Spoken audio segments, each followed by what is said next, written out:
Good morning, this is the Eager Beaver Show. You are listening to a True North Eager Beaver Media Incorporated podcast.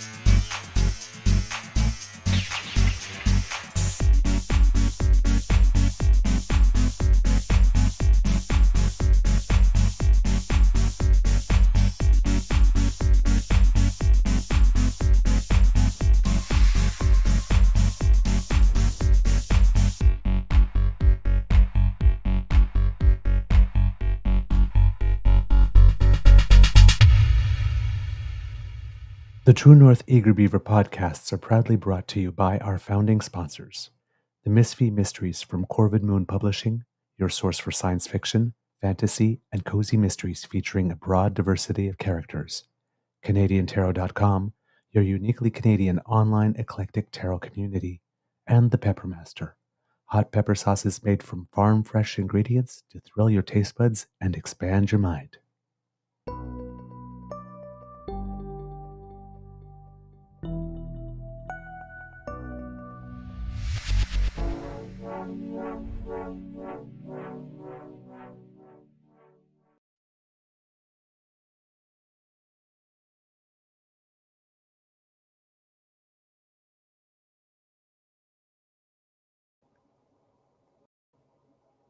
Okay, that was a little slow. Well, good morning and hello, kids and cubs, and welcome to season 5 and episode number 784 of the Daily Beaver Morning Show. Always 100% Canadian. Today, recording day is Wednesday, November 12th, 2025. And I think, it's a bit of a rainy day here at the Beaver Lodge after we got a little bit of snow. So I have a feeling that rain is going to wash a little bit of that snow away. And we'll have to start again with that nice little dusting here that we had. But for a couple of days, there was just this little lovely dusting of white, and not too cold and not icy and all that kind of stuff. So it was actually rather pleasant for a first little taste of winter, even though we're not officially in winter yet. But a little bit of rain. Hope that it gets to dry before it gets too cold, so we don't have a little bit of an ice rink everywhere we go, because we're in that little temperature range around 4.5 degrees Celsius, and then with the wind chill and all that kind of stuff, feels like 0 -1. So, yeah, that's around that weather where things can get a little slippy, let's say. But hey, it's another beautiful day here at the Beaver Lodge. At least indoors. I am your host, the Eager Beaver, pronouns he, him, hey, Mr. Beaver A. And as you can hear in my voice, I am feeling much better, less dry, less scratchy, because I finally got some sleep. I had some naps yesterday and fell asleep, and last night I went to bed at a decent hour, and instead of putting my head on the pillow and my mind starting to race, because it was anniversary day yesterday, and my beaver sweetie took me to an anniversary dinner after a disastrous curling match. Oh my God. The other team scored 7 in one end, because everything went wrong for us. we were making good shots, but they kept on bouncing and ended up in the wrong spot. And in curling, just like in pool, sometimes it's not the shot you make, it's the shot you leave. And yeah, we got our butts wiped. Or spanked, I should say, more than wiped. So yeah, our matches are supposed to last 8 ends. We bowed out quickly after, because we weren't going to save that. We made a valiant attempt, but it wasn't going to happen for us. But after that, like this little time with both teams and sharing a drink after the match. We went out for dinner because we had a 5 p.m. match, so it was we knew we'd be able to do both. And my Beaver sweetie wanted to come and watch me play to cheer me on and support me. And unfortunately, we laid a big old goose egg for him. So. But that's the game sometimes. But we went out for a lovely dinner at my favorite restaurant that's owned by uh, a woman named Jackie. Hello. And she makes wonderful, wonderful Thai food, which is some of my favorite. So we went and we had a lovely little feast and then came back home and then took a little bit of a few moments to prepare the show. I had it mostly prepared beforehand because I wanted the evening to focus on us, but did a little couple touch ups and then we went to bed at a respectable hour.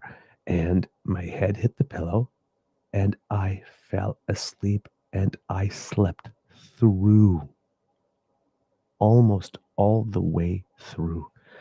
Ah, it feels so good. So yeah, I look a little brighter. Fewer bags. The Louis Vuittons is just the carry-ons today rather than the whole trunk. And like I said, my voice is better, and I'm actually just um like feeling better all over in my body. I'm less tight and constricted and sort of pulled in this way. So I'm sort of just larger and more, not larger, but just more expanded, or I don't know what the word is, but I just feel like there's more room here, and I'm not being constricted. So I'm sitting up a little taller. I have more energy, all that good stuff. So yeah, I'm on the mend. I have 1 day left of antibiotics, which is today. Apparently, the type that we have is when I was reading the pamphlet that comes with the medication, because this was one I didn't take before, said, yeah, it's a short course, but don't worry, this one stays in the body for a while and keeps working for several days after you finish the dose. So still got a couple of days left in my recovery to fully feel like myself. But by far, by far, this is the most like my usual self I have felt since last Thursday. So I am going to run with it. I feel good. Dun-dun-dun-dun-dun. I knew that I would. Mm-mm-mm-mm-mm-mm. Knew that I would. Get it? All right, kids and cubs. How's your mental health today? I hope you're feeling good. I hope you're feeling as good as I am. I hope you're feeling as good as I am right now. Uh, so, yeah, it was a night of love. It was a night of snuggles, and I am here, bright-eyed and bushy-tailed. So, uh, let's get into it. We're going to talk. We'll talk a little bit from Remembrance Day. We'll have there's a little segment here from CBC recap of the day that we'll look at, and we may touch on a few other things maybe later on in the show, and then get into the meat of it. Um, and then, if we have time, we might touch on a couple of other topics as well. But yesterday, um, let's put it this way: you remember, um, not too long ago, I think it was not sure. I think it might have been Bob Fife, but I may be wrong. I don't think no, it's not Bob Fife. It was someone else that had made the comment that conservatives are not so much politicians as they are storytellers, right? Pierre loves to weave a good little narrative, right? So, the world is going to hell in a handbasket, and Canada is leading the way, and it's all the fault of Justin Trudeau. I mean, Mark Carney. I mean, Justin Trudeau. I mean, whoever it is, some liberal somewhere. Ah, yeah, oh, those liberals, they're so terrible, and they Everything's broken. Oh, immigration is broken, and food prices are broken, and the healthcare system is broken, and passports are broken, and crime is broken. Everything is broken, except Pierre, according to Pierre, of course. And it's all the liberals' damn fault. And oh my God, isn't it so terrible? And the RC and Pierre despicable and everything. And they love a good story. Problem is that all of their stories come from the fiction section. We're not talking autobiographies here, right? And they um, somehow expect us to buy them. And there is a significant portion of the population who, well, like Mulder, just want to believe. And they take these stories and they run with them.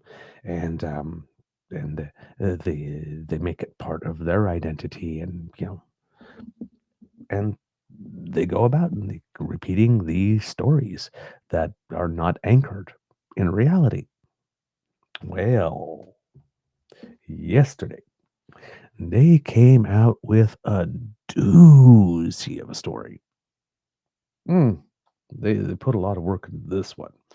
And they expect us to believe that there's a place somewhere on the space time continuum, some galaxy, some dimension, some realm in which fair minded, reasonable, thinking Canadians who would like governance that is serious and competent and professional, they expect us to believe that there exists some plane somewhere in which that story could remotely be true.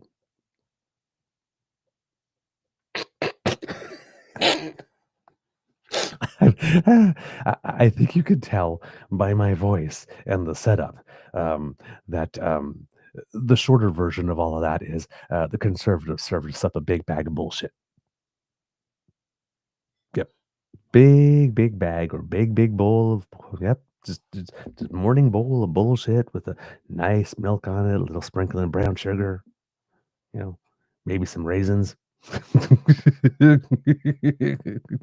They expect us to eat that up. Um, Now, there is one little thing, however, that happened. Um, Conservatives like to um, wrap their stories around one little sort of kernel or nugget of truth and then just go from there. Um, Sometimes they're just outright lies, but sometimes if they can find a little nugget of truth, they weave it around there, and then they go, see, and then they go off and they create something that's just fantastical, right? And the chief fabulist, Pierre Poilièvre, of course, doesn't seem to be anywhere around to tell that story. It's all coming from different ways and different sources and different means. And then Pierre's out there talking, because I mean, he's never met a camera he doesn't like, and he's the mouth that won't shut up. But he's not talking about this. He's letting everybody else talk about this. Um, so we have some story time for you on the show today, which will be rather interesting. So before we get into that, though, let's go into a little bit with Remembrance Day because there is a little bit of a recap of what has gone on over the course of the day, and we wanted to bring that to you. And again, today, Kits and Cubs, the computer is being really um, finicky, not finicky, capricious with me because there's a video I wanted you to show, but there were ads on the video before. And while I was doing the intro, I was running the video to go through the ads. And for some reason, the video did not do that. So now I have to stretch for a series of 3 ads in a row as the thing sets up. So thanks again, computer, for your assist. Okay, but we roll with it. Um, of course, Veterans Day, thousands of veterans, armed forces members, and Canadians brave the weather in Ottawa. I wasn't I don't know how terrible it was in Ottawa. I mean, it wasn't that bad here overall. We were supposed to get a lot of snow yesterday, and finally it didn't come here, so maybe it hit over there. But yeah, um, we'll just go into it. It's we have several minutes here. It's about a close to a 9-minute piece, but it's a recap from CBC yesterday. Um, uh, Nobody does Veterans. I keep on saying Veterans Day. Remembrance Day coverage. I've been reading too much U.S. news just before going on air this morning to try to see if there was any other stuff that I had to pick up today, and I've been reading the other word. But here in Canada, it's Remembrance Day. So I'm just going to stop talking now because clearly it's not working out. And I'm just roll the tape because a good queen knows when to quit when they're ahead. So here you go, kids and cubs. Canadians are honoring the service and sacrifice today of veterans and members of our armed forces. Remembrance Day ceremonies are being held in cities, towns, and villages in every province and territory. The main ceremony has just concluded at the National War Memorial in Ottawa. We want to share some of the sights and sounds from there.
We are joined now by our chief correspondent, Adrian Arsenault, who led our coverage of the national ceremony in Ottawa today. So, Adrian, it was a moving day, a special day in Ottawa, just like it is each and every year.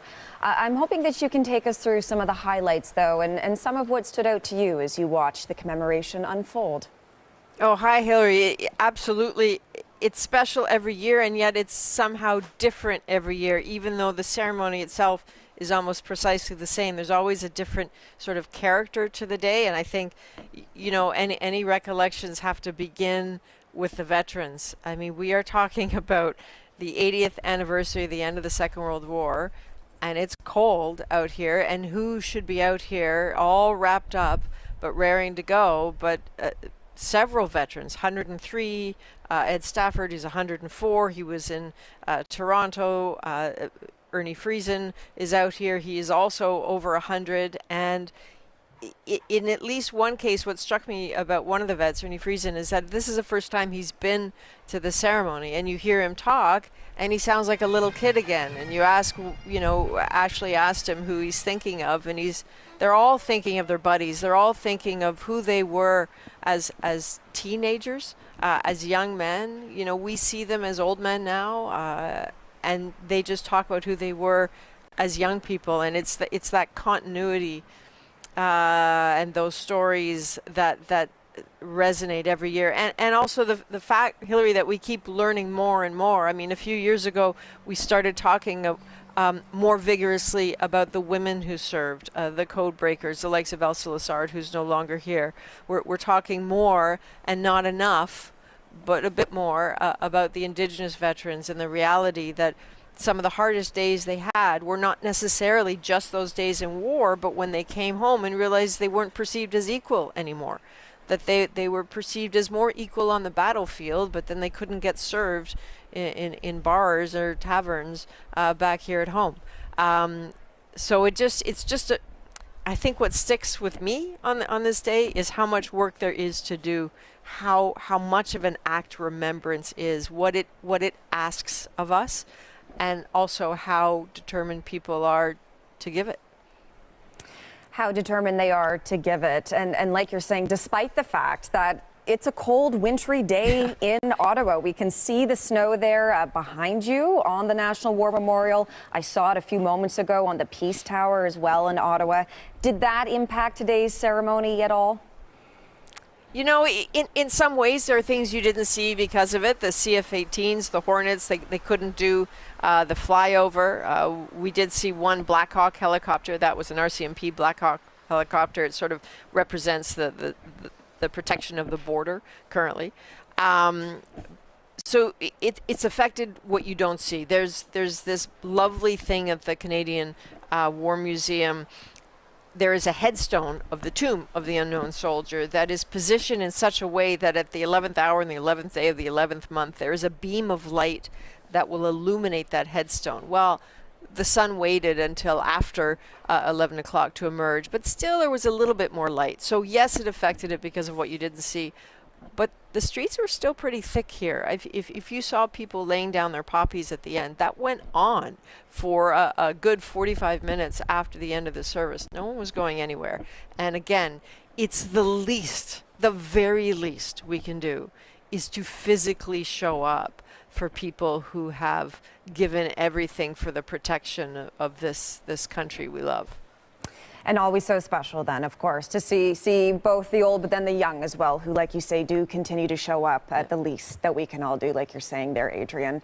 One of this year's special guests, as always, would be this year's National Silver Cross Mother. This year, it is Nancy Payne from Ontario. She laid a wreath today in honor of all Canadian mothers who have lost sons and daughters to war as well. We've seen bits of your moving interview with her. Can you tell us a little bit more about her?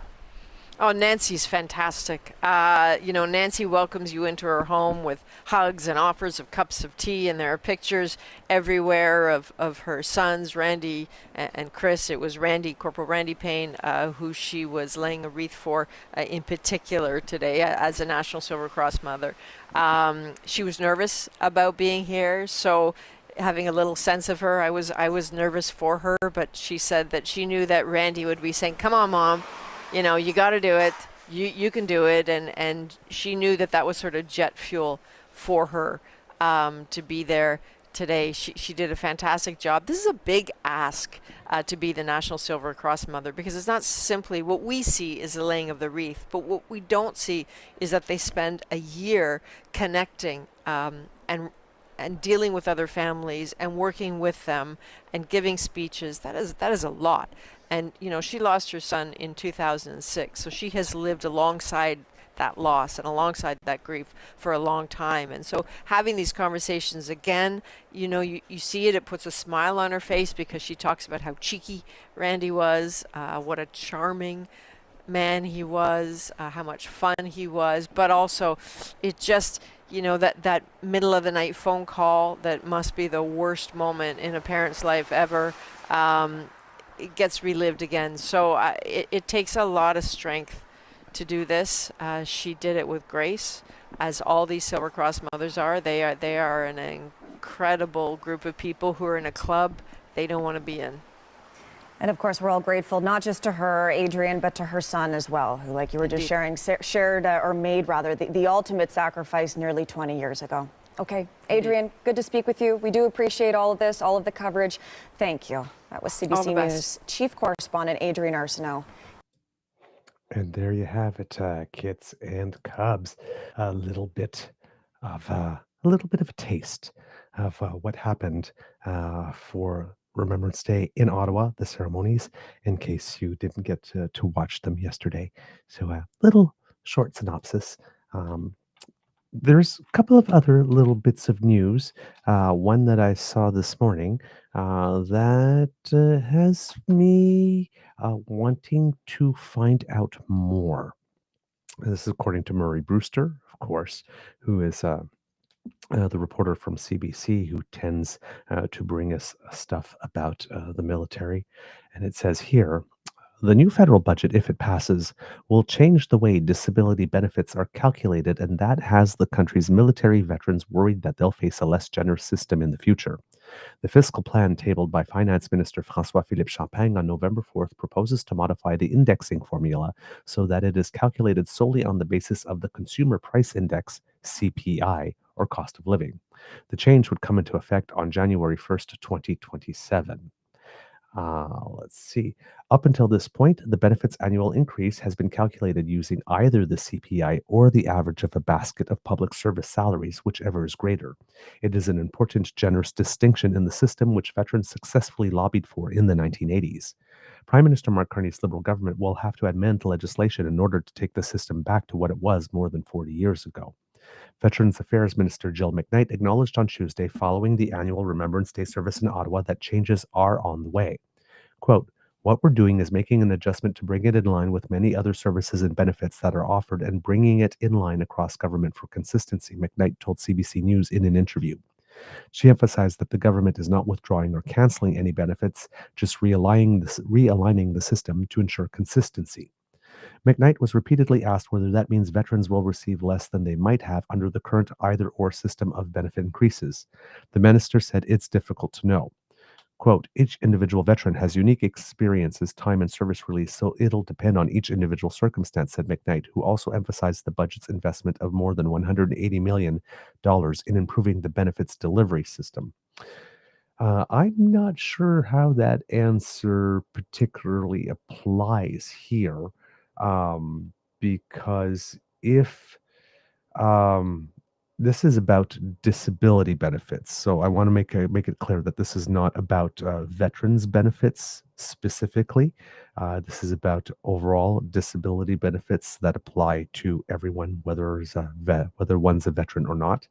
Um, if you're changing the way that things are indexed from one, if you have the choice of one or the other, and you give the more generous of the two, and then you just make it one, and the one that you choose is the one that's likely to be the least generous of the two, uh, I don't think any of these other circumstances affect how a single percentage by which the total disability benefit is increased or indexed applies or affects. It affects everyone the same way, regardless of their circumstances. So I'm not understanding that answer here on this. But we'll go keep on going through the article here. Veterans advocates, however, aren't as positive in their assessment. Over the longer term, said Sean Bruya, a former Canadian Forces captain and intelligence officer and a longtime advocate for veterans benefits. He's a very familiar name if you follow this file. Very well spoken, knows the file like the back of his hand. The change will make a dramatic difference in how veterans with disabilities are compensated for their sacrifice to Canada. Broya, who advocates for the rights of disabled veterans, said since January 2005, the CPI has increased about 52%, but veteran disability pensions have risen 70% in line with federal public service salaries. Oh, so this is specifically veteran disability pensions then, and not disability pensions for everyone as a whole? Because if that's the case, the article is not clear about that in the beginning. Okay, I may have misspoken. Let's keep going here. The difference for individuals over time could amount to thousands of dollars, he said. Well, yeah, of course, because if pensions that are rising in line with public service salaries have risen 18% more over 20 years than the CPI, that is, when you get to the end of the line, that is a sizable difference. Yeah, indeed. That calculation affects the whole gamut of disability benefits for veterans, Bruya said, so it will have a widespread impact on veterans. Bruce Moncourt, a former corporal who was wounded in Afghanistan in 2006, said it appears the federal government is poised to begin nickel and diming veterans once again. Oh, I am not down with this. He pointed to the new Veterans Charter, which, when enacted almost 20 years ago, and that was brought to us by the Conservatives, by the way, recalculated benefits using a complex system that saw some injured soldiers paid less in disability benefits than those who had been hurt before the new system took effect. The new Veterans Charter was a sore political point for then Prime Minister Stephen Harper's government, which was forced to make a series of costly adjustments. The lingering bitterness among former soldiers contributed to a swing in veterans' votes away from the Conservatives towards the Liberals in 2015. The infamous ABC campaign, Anyone But Conservatives, that started from the veterans community after the Conservatives had pulled this stunt. Quote, I've already had the rug pulled out for me once before. I'd prefer not to have it done again, Moncourt said, referring to the political battles over the new Veterans Charter. Quote, you felt like you were fighting a bureaucratic insurance company. Eventually, I would say, without exaggeration, that most of my PTSD was not for fighting for my country, but fighting my country. Moncourt, noting how the federal government is pouring billions of dollars into buying new military equipment and spending millions to attract new recruits, said it's going to take more than signing bonuses and new kits to convince people they're making the right choice to sign up and put on a military uniform. Yeah, this is something I would not recommend. If this is something that applies to all disability benefits, the option to choose between one or the other, and they're looking to do this thing for consistency with benefits in general, that would be one thing. It would be a great thing, but it would be one thing. But if that is the case, then veterans' benefits should be excluded from this. And if it is specifically having to do with veterans' benefits and not just general disability benefits, then why are they even touching this? Why are they even touching this? Because if we're increasing salaries and ensuring that veterans benefits, disability benefits specifically are, if you're going to single them out from the general disability benefit, ensuring that those are appropriately generous are two things that you absolutely need for the recruitment and the retainment. And they all go into trying to meet that NATO funding 5%, 3.5% in direct costs and 1.5% in sort of infrastructure or supporting costs. There's no reason to touch this whatsoever. So this is something we're going to keep our eye on, because I don't like the sound of this at all. At all. And especially, yeah. My God. Canadian governments, regardless of the stripe, okay, stop toying with stuff for veterans. Just stop. There's nothing to be gained. It doesn't represent a very significant part of the overall national budget. And PR-wise, there is nothing, absolutely nothing to be gained by being cheap with our veterans. Nothing. Just stop. Don't go there. When you're in the caucus room or whatever room and some people mentions it out, just stop right there. No, that's a no-go zone. We have a contract. You serve, we take care of you. Especially if you get hurt.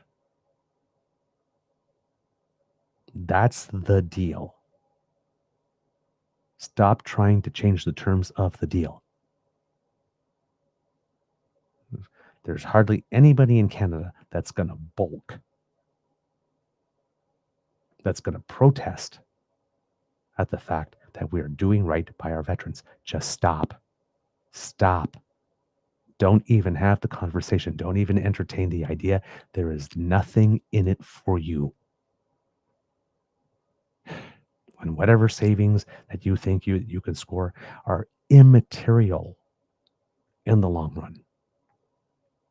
It always costs less to do the right thing the right way the first time.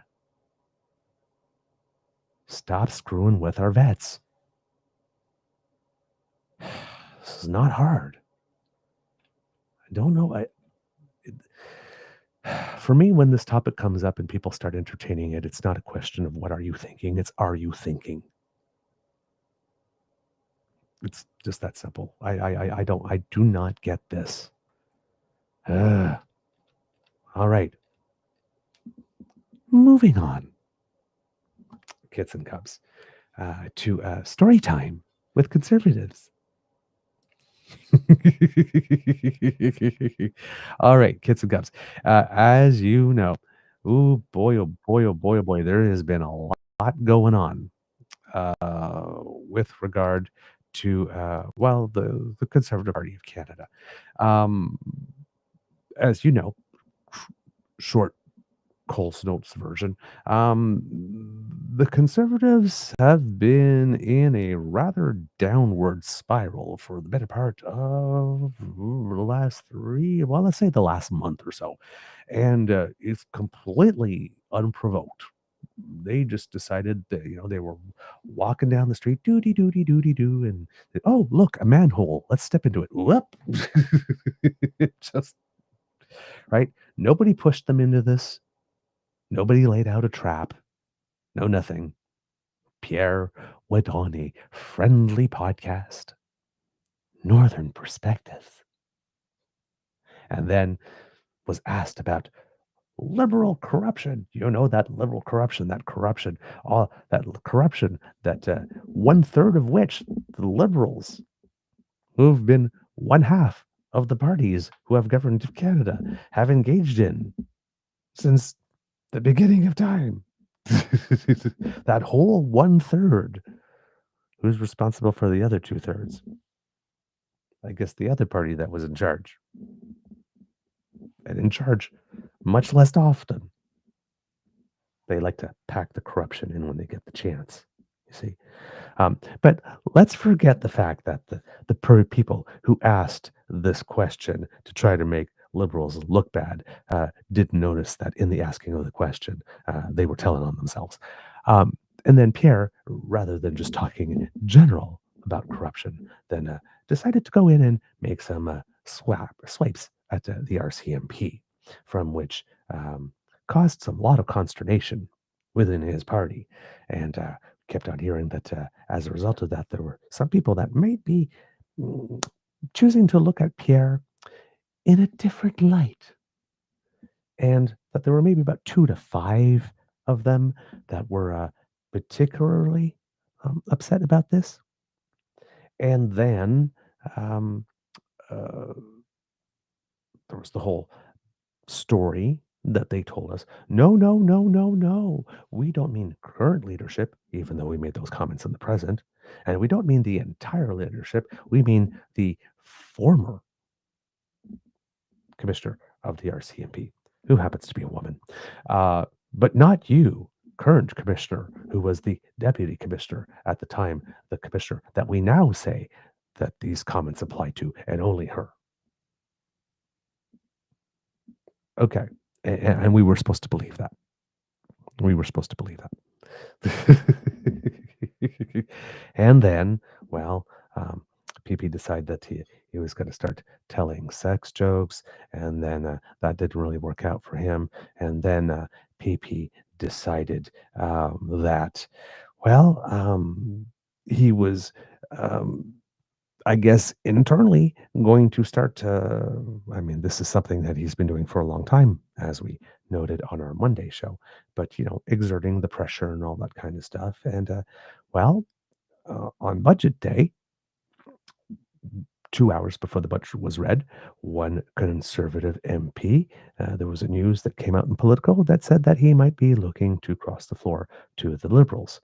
And then, allegedly, there was an incident in his office in which 2 conservative MPs, the House Leader Andrew Scheer, and the whip, Chris Workerton. Now, the part about how they got into his office, there seems to be a little doubt there. According to Chris D'Entremont, when he was telling the story, they had pushed his assistant aside and barged through the door. The conservatives tell a different story. It seems there may, this is legitimate here, that there may not have been a pushing aside of the assistant. There's possible that there may not have been physical contact, right? But it seems that there's, uh, but and there's even dispute now as to whether or not they barged in. Um, we'll get to that later. The dispute about the barged in, I do not think there is as much doubt as the pushing aside. But the pushing aside, it would seem that that perhaps didn't happen as D'Entremont um, would have noticed or seen it um, from his side of the door. Let's put it that way. However, um, they entered his office and started yelling at him. And it seems that, according to him, that was the moment that decided, yeah, I am definitely making the switch now. Then the next day, then there were a whole bunch of rumors about a whole bunch of other people. And well, as the story goes, right, it's 2 to 5 conservatives who might have a problem. And it's like 7 to 10.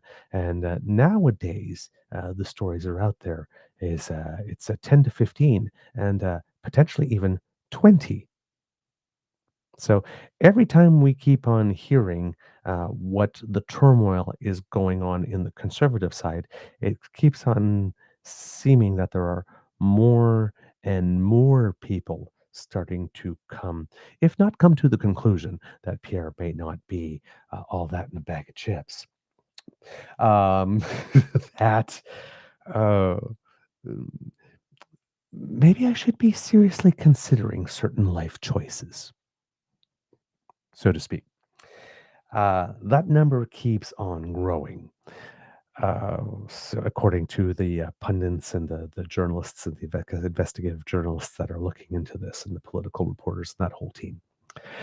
So that part of it is not good for the conservatives. So, and the press is not that great. We have opinion pieces like the one by Sharon Carr that we read in a couple of days ago that are pretty incisive and you know, a lot of these things that we're seeing seem to be confirming a lot of things that we've suspected or known or felt to be true about the Conservative Party of Canada, particularly under Pierre Poilièvre's leadership for quite some time now.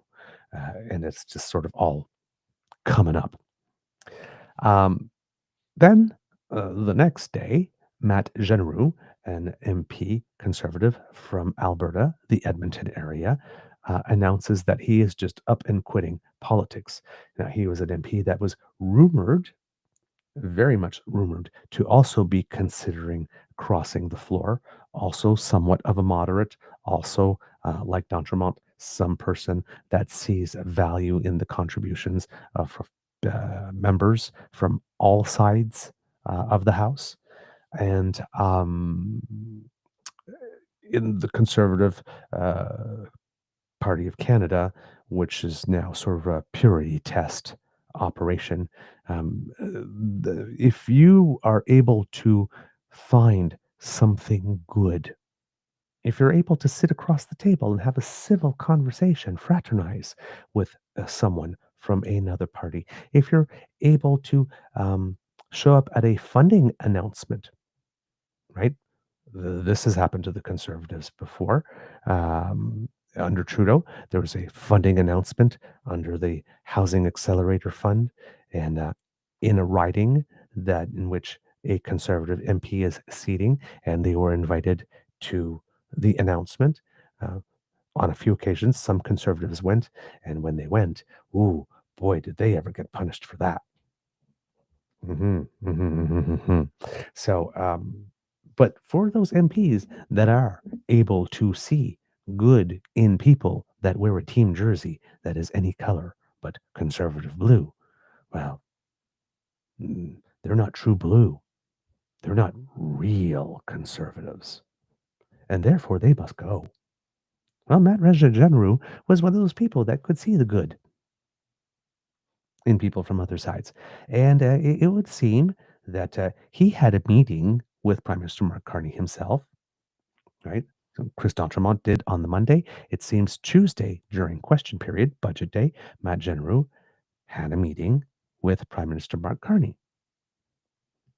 So there were uh, things swirling about, and it would seem now we don't know if this is the case because there's a lot of things that are not in the public domain or known for sure, haven't been confirmed. But it seems that the story is the best that the political journalists can pick it up is that Matt Generou was about 80% of the way there to crossing the floor. And something happened where instead of saying getting the other 20% of the way to crossing the floor, he doubled back the full 80% the other way and then maybe went 50% more and said, well, actually, you know what? No, I'm not going to cross the floor to the liberals, but I'm also not staying here. I'm out of here. Deuces, goodbye. And instead of leaving right now, he's going to leave in the spring. And you noticed on social media the differences in the manner in which conservatives have been talking about Chris D'Entremont. He's a rat. He is a traitor. He is a liar. And Matt Generou. Oh, Matt Generou is such a wonderful person. And see, because obviously he doesn't have a problem with the leader. Matt Generou said so. Mm-hmm. Yeah, yes, Matt Generou said so. Blink 3 times really quickly if you're in danger, Matt.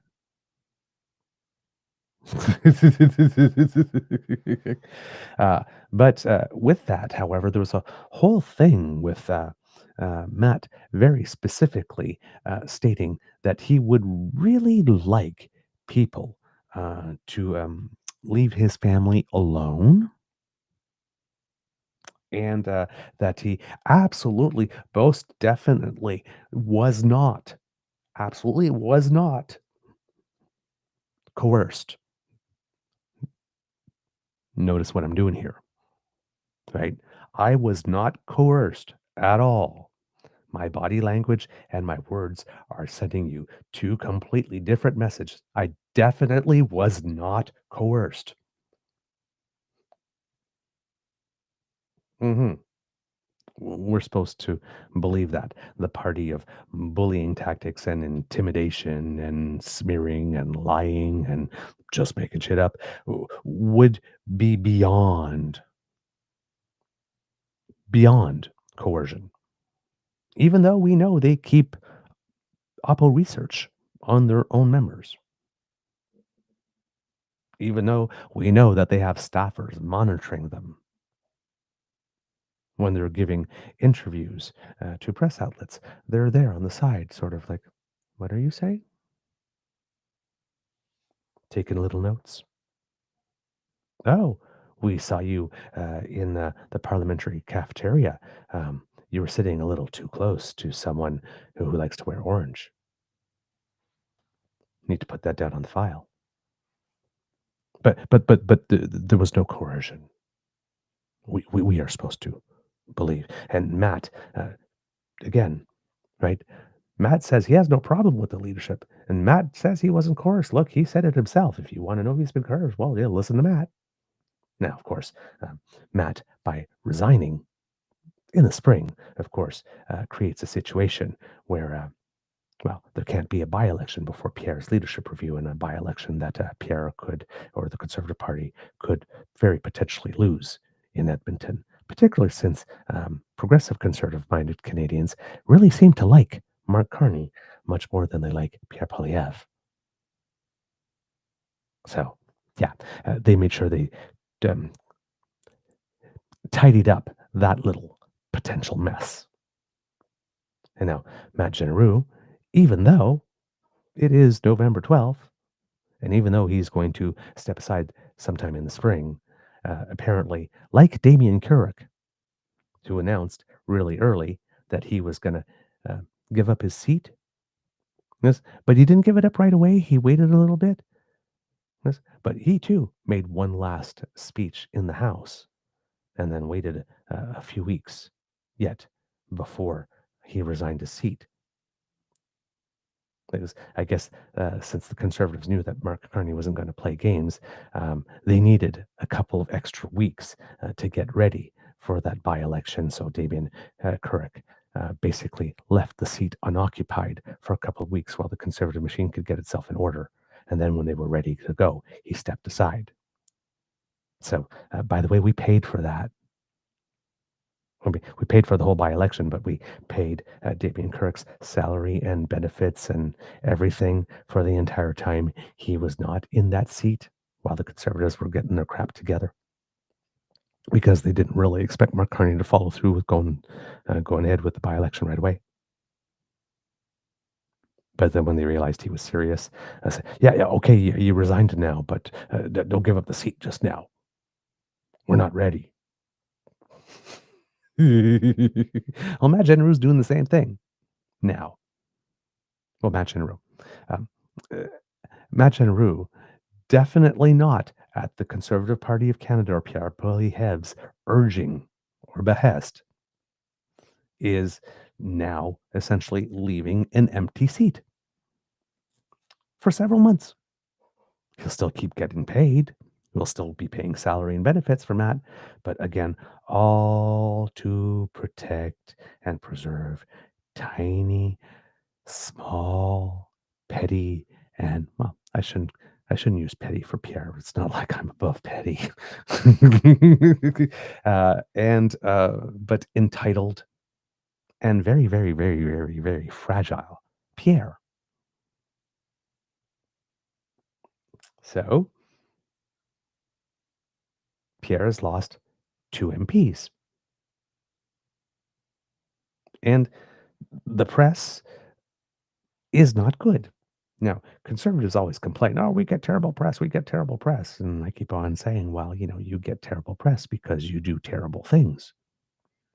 If 87% of the press you get is terrible, and you're doing terrible things 87% of the time, that's not media bias against you. That's reporting. If you want better press, be better people. Right? I mean, it's not that hard. So that's sort of where things lie when we left our story for a few days.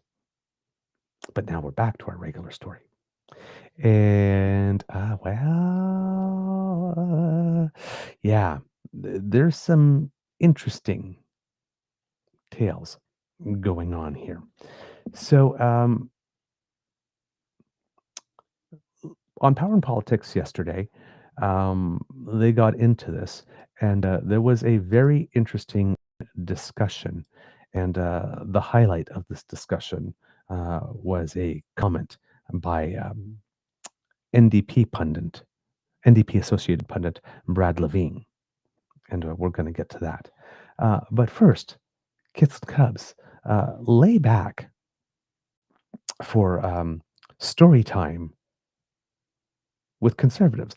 Grab your favorite bevy and sit back and enjoy this one. Now, please, I'm going to give you a little bit of a caution and a warning.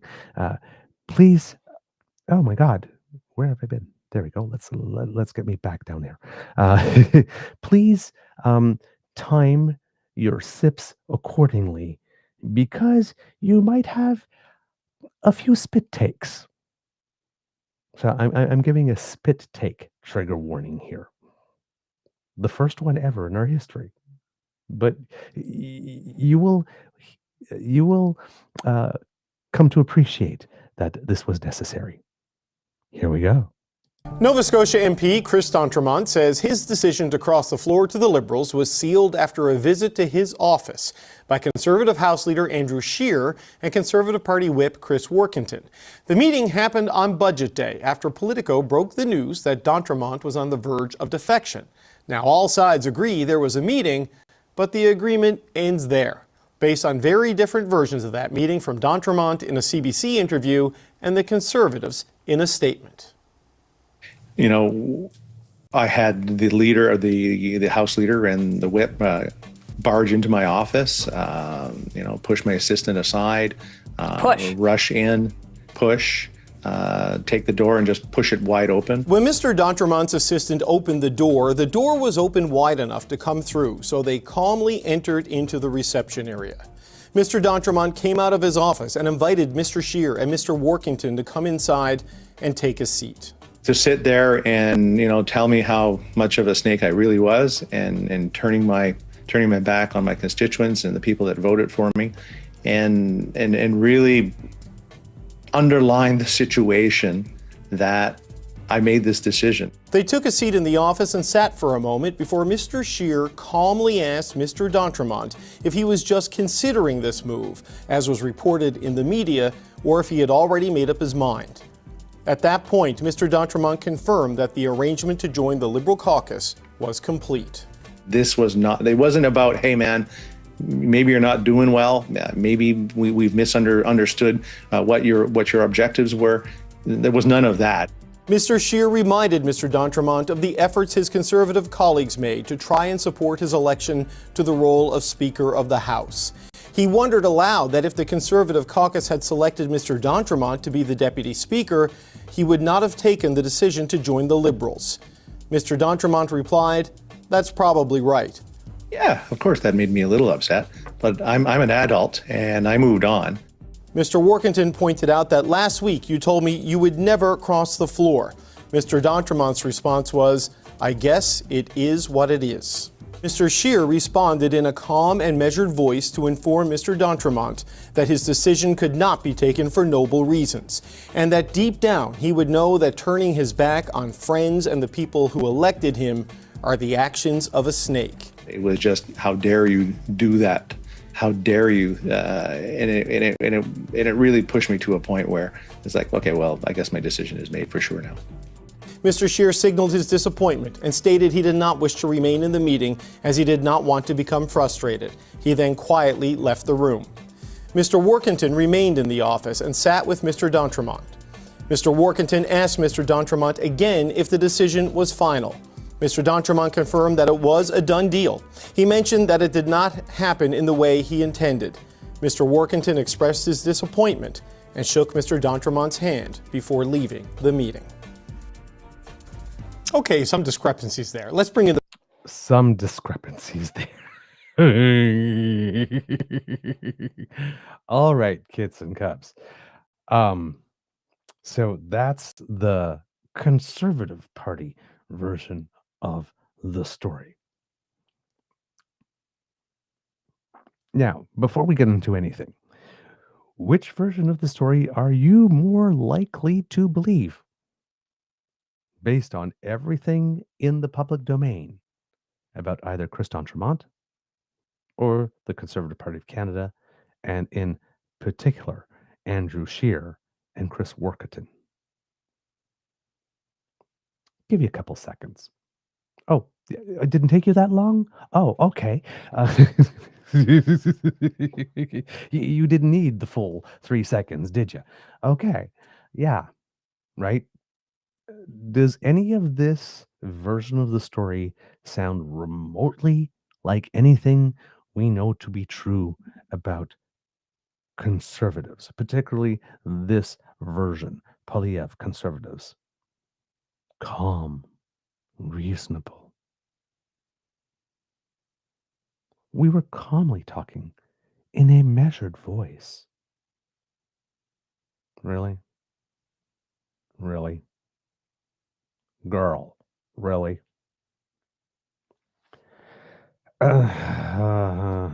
Sure. Now, let's look at some of the statements here. and take a look at what it is that they are wanting us to believe. So, first statement here. When Mr. D'Entremont's assistant opened the door was open wide enough to come through, so they calmly entered into the reception area. Okay. Let me just do a side by side here. There we go. Now here's the thing. Chris Workington, and we saw the clip, said his assistant was pushed. You saw Catherine Cullen pushed, goes pushed. Turns out the assistant may not have been pushed. Now, however,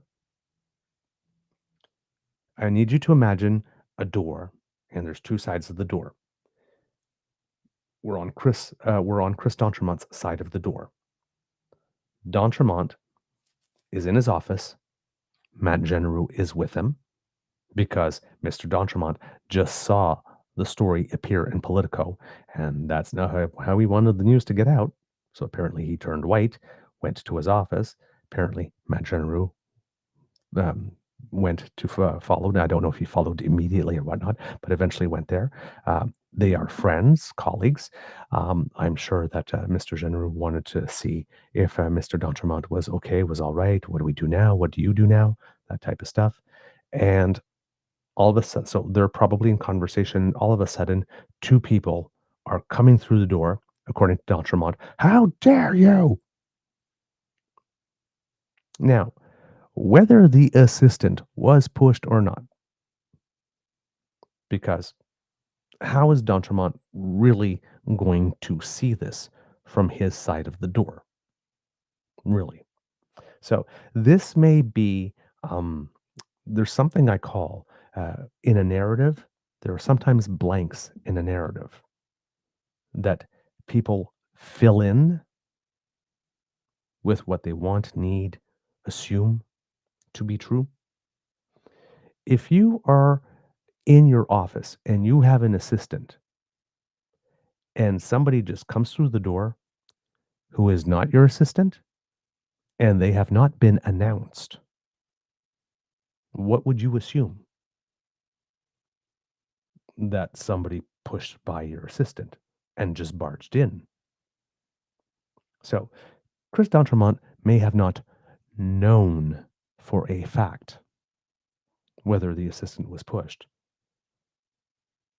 but probably reasonably assumed that given two people entered his office without being announced and without him saying, okay, let them in, and the assistant was there, that they had to get by the assistant somehow.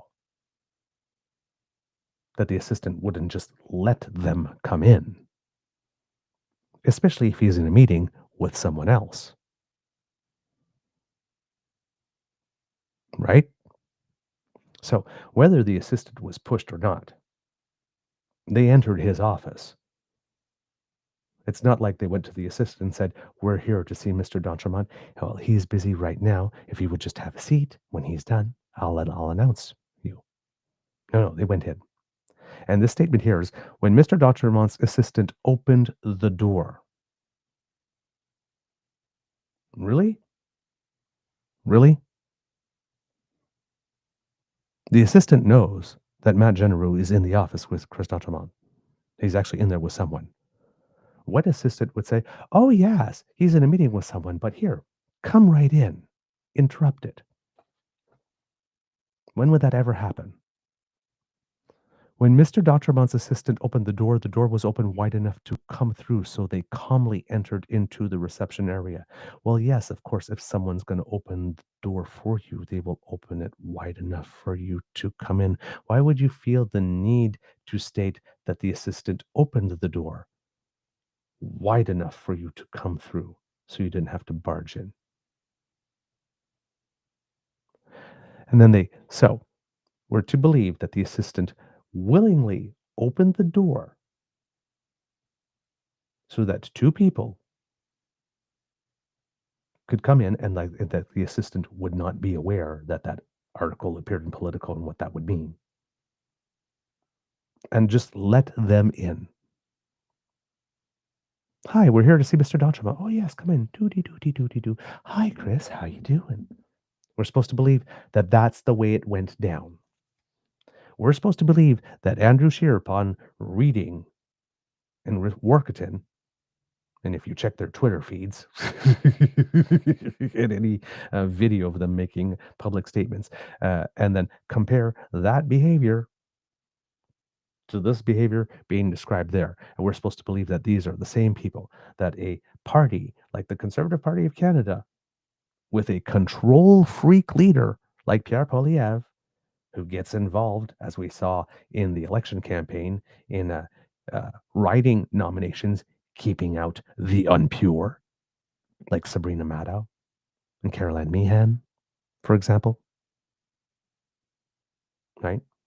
And the Conservative Party leader that's now being now reportedly doing the same thing with a delegate selection for his leadership review, being very, very personally involved in which delegates are pure enough to be at that review to vote to keep me in, and which are not, which can I not trust to get a vote, and that we won't make a delegate. That he's involved that much, control freak to that point. The leader of the opposition, whose number one advisor is himself, according to articles that we've read in to the paper. This one-man show, just like Stephen Harper. Control freak, just like Stephen Harper. Message discipline, just like Stephen Harper.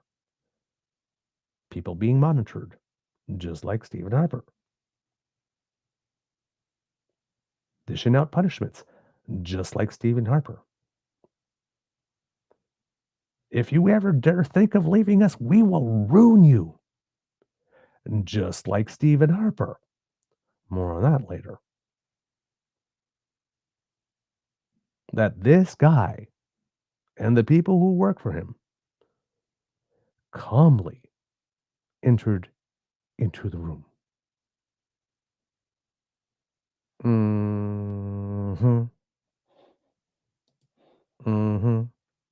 Sure. Then, let's see, what else? They took a seat in the office and sat for a moment.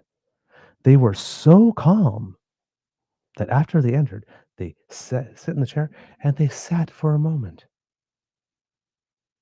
They didn't come in going, "How dare you!" Blah, blah, blah, blah, blah, blah.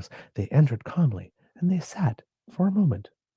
Upon learning that one of their own was thinking of jumping ship and it getting into the press. And remember that story we read yesterday from November 2024? You do not undercut the leader. And that's something that would clearly undercut the leader. So we know for at least a year, if you do anything that undercuts the leader, you get punished.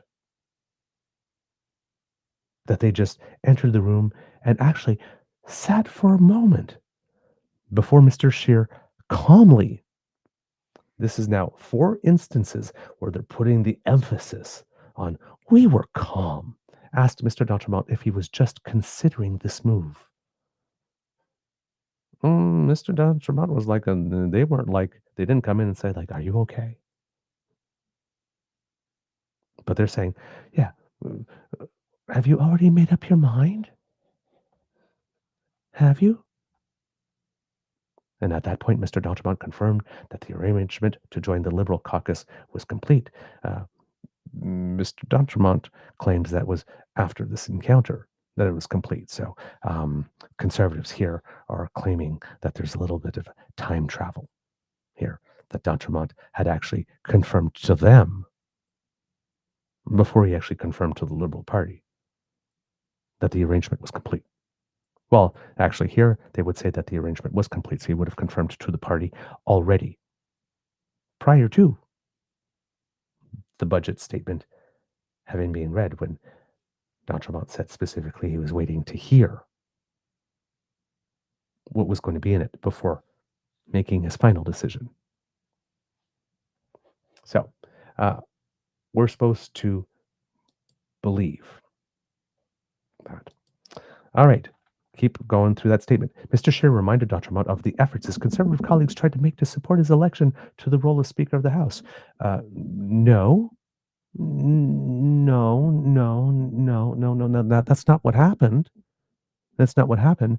Mr. D'Entremont put his name, and the Conservative Party decided, no, we're not going to put your name forward. We're going to put somebody else's name instead. The party that substituted Mr. D'Entremont's name removed it from contention is now claiming here that they reminded him of the efforts that his colleagues made to try and support his election to the role. Really? And now throwing in here, because Mr. D'Entremont has been very clear saying, yeah, I wanted it and I didn't get it. And like any normal person who wants something they didn't get, I was disappointed for a moment, but I'm an adult and I got over it. They needed to correct that too, right? He wondered aloud that if the Conservative caucus had selected Mr. D'Entremont to be the deputy speaker, he would not have taken the decision to join the Liberals. Yeah. And Mr. D'Entremont replied, that's probably right. Or something like that. Oh, yeah. Sorry. Mr. Workington. That made me a little up. Sorry. That's my bad. And then Mr. This is not working here. Let me do this. Nope. That's not the right one. This one. There we go. Let's try that. Yes, Mr. D'Entremont replied, that's probably right. That's what I was looking for. For some reason, the thing was stopping right somewhere in the middle. There. So that is a 180-degree different version than what we heard from Mr. D'Entremont. There. Then the next statement, and again, this seems to be conveniently added at this moment. Mr. Workington pointed out that last week you told me you would never cross the floor. Mr. D'Entremont's response is, I guess what it is. Which raises the question, why would Mr. Workington have had the need for Mr. D'Entremont to have told him that he would never cross the floor? Were people, if that thing is there, last week you told me you would never cross the floor, that would mean that last week there were people in the Conservative Party very concerned that Mr. D'Entremont would cross the floor. For what reason would they be concerned that Mr. D'Entremont would cross the floor? For what reason would they be seeking confirmation last week that Mr. D'Entremont would not cross the floor if they did not have a feeling that Mr. D'Entremont was pretty much fed up and ready to cross the floor? You don't go seeking confirmation for something you're not worried about, right?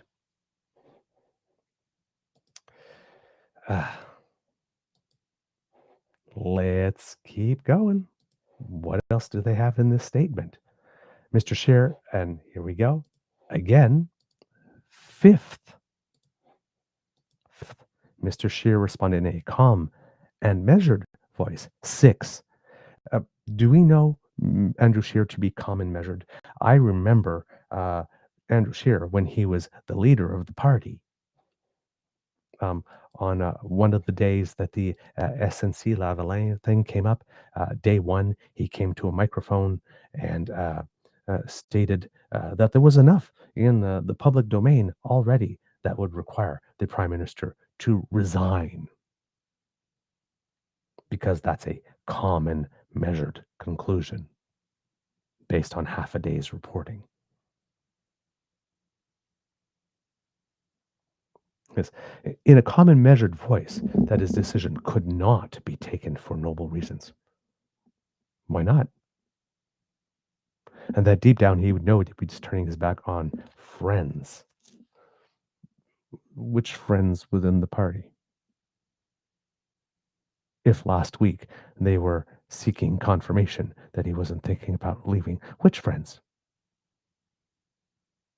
And the people who elected him are the actions of a snake. And here again, we have the Conservative Party here behaving like the House of Commons is not the House of Commons, of the common people, the house that belongs to the common people, the seats in the House who also belong to the people. They believe it's the House of Parties. That if you're elected and you're elected as a conservative, that's a conservative seat. It's not a Chris Tremont seat. Or it's not even a residence of the riding of Acadie Annapolis seat. The seat belongs to them, not to Chris Tremont, and not to the Conservative Party of Canada. The people of that riding chose Chris Tremont because that's the name on the ballot to sit in that seat to represent their best interests. Mr. D'Entremont, somewhere along the way, decided that the best interests of the constituents of his riding would be best served under the Liberal banner rather than the Conservative banner. And he made the switch. Now, if the constituents don't agree with that, there will be another election at some point where they will have the chance to give their verdict on that. That's how the system works. It's a betrayal. It's against Parliament. It's undemocratic. Blah, blah, blah, blah. No, it actually isn't. He needs to sit as an independent or not at all. He needs to resign that seat and run again as a Liberal then because people didn't vote for a Liberal. Well, they maybe didn't necessarily vote for Conservative either. They may have voted for Chris. I mean, he has been in politics for 22 years. People know him. People kind of like him. He's being reelected every time, either at the provincial or at the federal level. Chances are, what are the odds that people might be voting for Chris because they like Chris?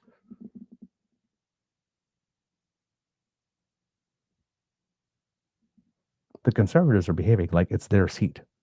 It has to be a Conservative seat or an independent seat at best, but not any other seat after the election. If you're going to change the color of the seat, you need to go run in a by-election. There's no rules that say that. There's nothing in the Westminster parliamentary system, which predates our country, that obligates that.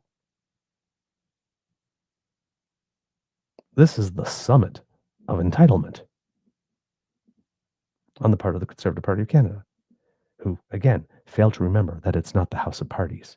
It's the House of Commons. That seat belongs to the people, not to the party. All right.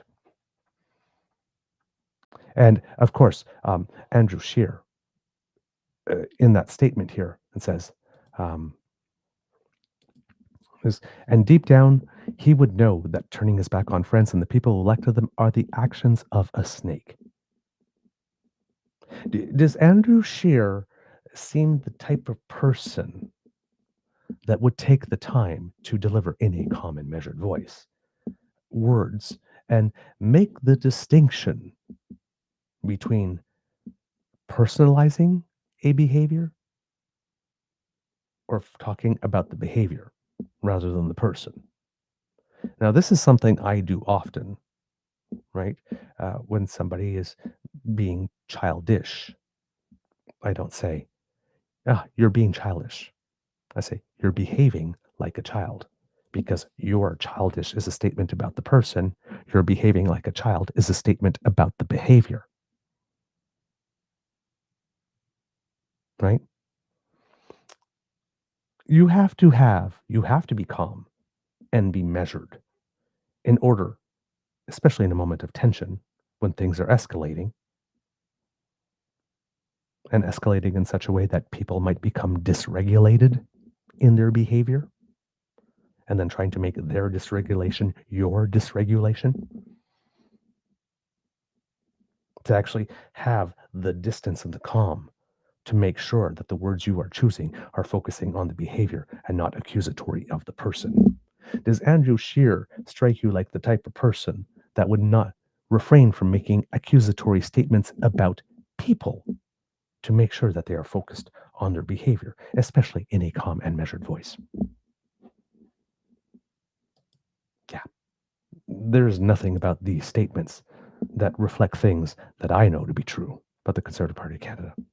Mr. Scheer signaled his disappointment and stated he did not wish to remain in the meeting as he didn't want to become frustrated. Then he quietly left the room. Instances 6 and 7 of focusing on how Mr. Scheer was so calm and measured and reasonable. So Scheer leaves, and apparently Workington remained in the office.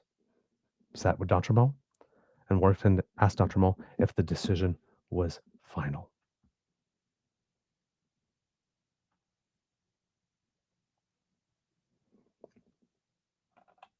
D'Entremont mentioned it was a done deal.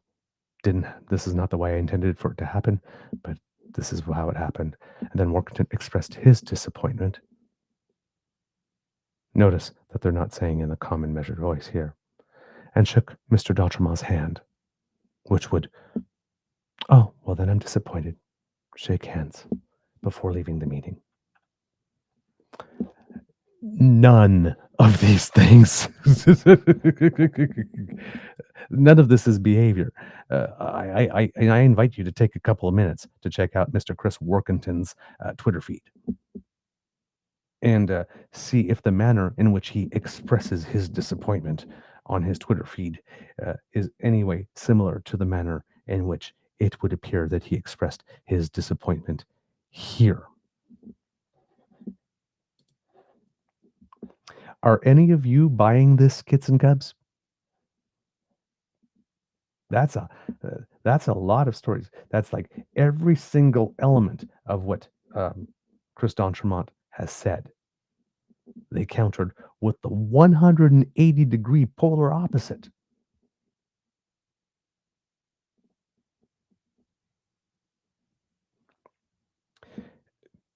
And let's be clear here, right? Chris Workington is a rat and a liar and a traitor. Because the Conservative Party of Canada has a problem with people behaving like rats, constant undermining of the government, being traitors, support of the convoy, and being liars every time they open their damn mouths. I know you're lying. Your lips are moving. We are supposed to believe that today the members of the Conservative Party of Canada have a problem with rat-like behavior, traitor-like behavior, and lying.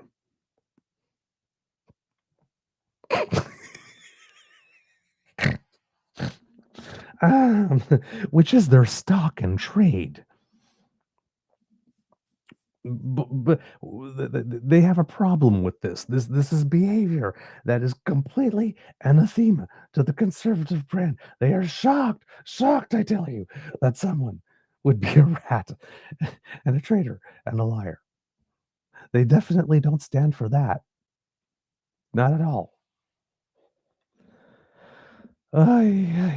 Okay. Are any of you buying this? Polar Vortex. Gosh, would PeePee and Minions lie? Shock. Saucy. The Conservatives are freaking out because they know this means they will likely lose 2 more to the Liberals. 2 more. Since this whole thing started, the number has gone from 2 to 5 to 20 that are seriously reconsidering life choices here.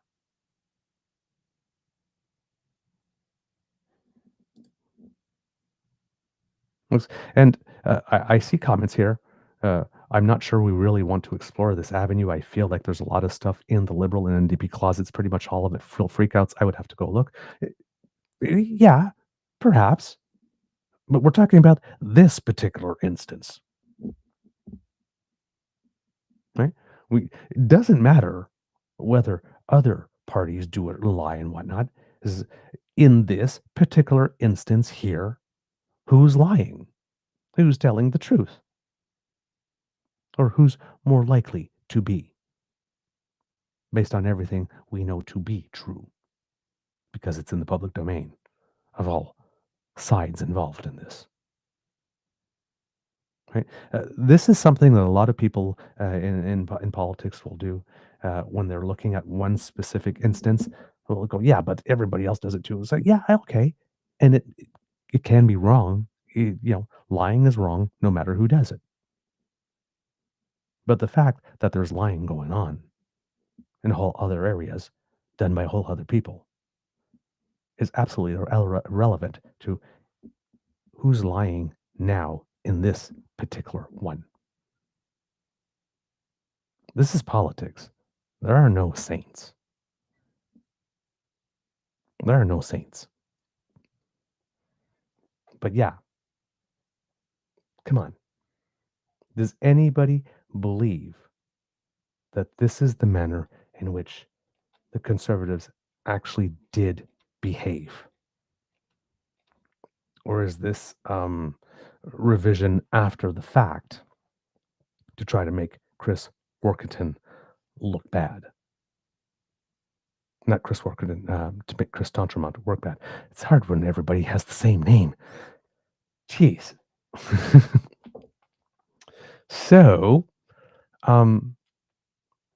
let's go back to the video and get back and see what the pundits have to say with regard to this going on.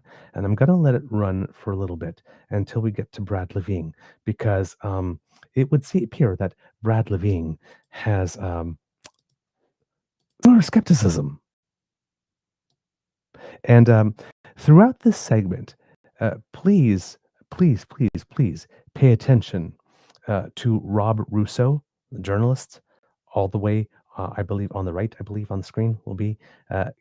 Keep paying attention to his face as people are talking, because he's having a hella good time. All right, here we go. Okay, some discrepancies there. Let's bring in the power panel to get their take on this version of events. Vandana Cotter was an advisor to former Prime Minister Justin Trudeau. Kate Harrison is a conservative political analyst. Brad Levine is a former national campaign director for the NDP. And here with me is Rob Russo, who is the Canada correspondent for The Economist. Good to see you all. Rob, in a calm and measured way, they called him a snake. It's interesting to see how this all played out. It was yelling and hostility in one version, and it was calm and measured in the other. What do you make of what we're seeing there? Well, I think Mr. Scheer proudly called himself a member of something called the Khmer Bleu. When they sat in opposition, he and Mr. Poilièvre were part of it. They were not known for laying down lace doilies and having tea with people that opposed them. So not a shock. Emotions run very, very high. I think the question that a lot of sort of red Tories, if not progressive conservatives, are asking themselves after all of this, and what they've heard and seen subsequent to it, is whether or not they have a place in the party. And I think this is an important moment for the Conservative Party as we know it now. Stephen Harper was very, very good at understanding that if you want to succeed in politics, it's by addition, not by subtraction.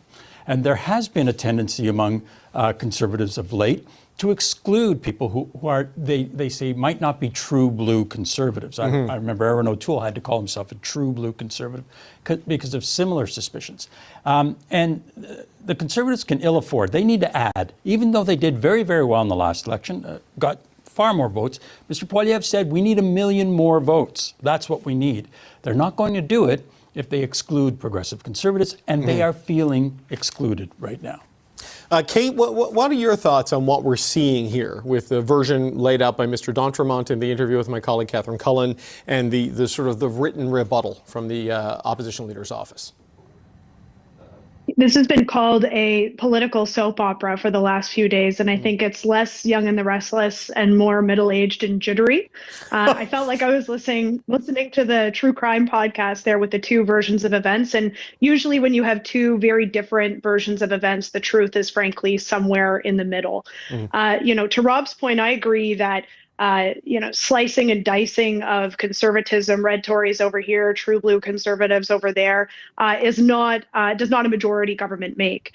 But at the same time, I think Mr. D'Entremont has been pretty clear about why it was that he left. It wasn't actually necessarily based in policy and substance. It seems that he was still harboring a fair bit of resentment over the deputy speakership, and that by his own admission to a number of his colleagues, he was unlikely to be reelected in his riding under a blue banner. And I think that is more symptomatic or emblematic, I should say, of some of the growing pains that the Conservative caucus is likely to be going through right now. For every Chris D'Entremont in Atlantic Canada in a riding that is predominantly older Canadians, Conservatives are hoping to make gains in suburban ridings in the GTA. So that coalition is shifting, and I think that Mr. D'Entremont may well be right that getting elected under the blue banner might have proven difficult for him in the next election. But I think it would be a mistake to kind of not see those political electoral decisions are for what they are and make this a broader problem about the party to fix, when so far things have been relatively isolated to a handful of individuals who are discontent. Okay. We're going to interrupt there. This person who speaks for the Conservative Party of Canada here, or on behalf of, or to defend that position, said two things here that were interesting. And the first one just popped right out of my mind. I should have written it down to make a note of it. But the second thing was that she's admitting that D'Entremont may have had difficulty being re-elected in the next election under the Conservative banner in that riding. Why would that be? Remember, in the previous election prior to it, when we were looking at the polls before Justin Trudeau stepped aside, it looked like there was a certain part of Atlantic Canada, a good chunk of it, that was going to go Conservative. And then Prime Minister Trudeau resigned and Mark Carney came along, and everything in the polls just flipped right back. And when it came time for the election, 10 of the 11 seats in Nova Scotia went Liberal. The only one that went blue was D'Entremont's, and it went blue by 1.1%. Mr. D'Entremont also has never been on the record yet stating that he intends to run in the next election. In fact, in the interview that we showed you, he's stating, it's like, well, I have been in politics for a certain amount of time yet, so this, I'm not sure whether or not I'll run again, but I do want to accomplish something in the time that I am here in this term. After an entire federal political career on the opposition benches. So, yeah. Oh, yes. The first thing was that when there are two versions of the truth lays somewhere in the middle. Yes, that's true. But when one version of the truth is over here, and the other version of the truth is way over here, that's a lot of middle. The truth could be here in the middle, here in the middle, here in the middle, here in the middle. Right? The truth is not sometimes all the way straight down the middle. It might be 90% on Chris D'Entremont's side and 10% on the Conservative part side is still somewhere in the middle, but still mostly on D'Entremont's side. Right? So there's the little kernel of truth that the assistant may not have been pushed. That makes D'Entremont a liar because he claimed it, because it couldn't simply just be a matter of perception based on where physically he was situated when he happened, on the other side of the door with two people coming through the door who were not announced. The fact that he was incorrect about that statement makes him a liar. And says he lied about that. He's lying about everything. So I got to be careful when you're with conservatives, because if you say, you have to always be saying things that you absolutely know to be true, because if you speculate, if you suspect, if you're inaccurate in any way, they take that and they run with it, and you are a liar, and then they hold that as truth. And that's all the minions need, the wolves who really, really want to believe. Well, he said that he pushed her and he did it. Rah, rah, rah, rah.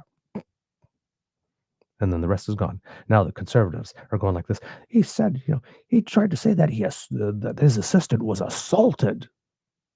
Yes, I understand technically putting your hands on someone without them being asked and pushing them out of the way technically constitutes an assault. But I don't think there's nowhere that d'Entremont was suggesting that the assistant was assaulted. Right? Wasn't like Elbowgate. They turn around and say, oh my God, the Prime Minister assaulted. It's like, it was accidental contact. Right? So conservatives like to put interesting spins and interpretations on things. Yeah. But she is claiming here that, yes, it's probably true that Chris d'Entremont would have trouble being reelected as a conservative in that riding. And why would that be, Kate? Why would that be? All right, let's keep on going with this. I keep on clicking on the wrong damn button. Here we go. Now we get to, I think now we get to Brad, which is good. Now, again, keep your eye on Bob Russo. Vandana, your party went through a bit of soap opera itself in the past year or so. What do you make of watching it on another channel this time? I mean, how do you think this is affecting things with the broader public? Or is it, as Andrew Scheer says, nobody really cares about this outside of the Ottawa bubble? I don't think people necessarily care about it, but I think the problem when these things come up is that it causes questions the Conservative Party may not want to answer right now. I'm sure they'd rather spend time litigating the budget or putting up other perspectives or narratives they want to drive. But when people are focused on this, that's what they're talking about. So you're not able to get your message across if people are wondering, oh, what's happening to the party? Is Pierre going to survive his leadership vote? Is this a proper place for progressive conservatives? Is he able to get a majority? Is there further discontent? As long as that takes on the headlines and is part of the chattering class, it's hard for them to get out their message. So I think that will be difficult for them. I think on another side of things, in terms of how people are talking about Mr. d'Entremont, I will say I remember watching when I think MP Leonel Leslev crossed the floor to the Conservatives. I remember feeling very hurt by that because I thought we were good friends. But I remember at the time, Kay Telford asked, as our senior staff, we got together, and she said, I want us to reflect on how this happened. What did we do? Where did we miss things? Did we not make her feel connected?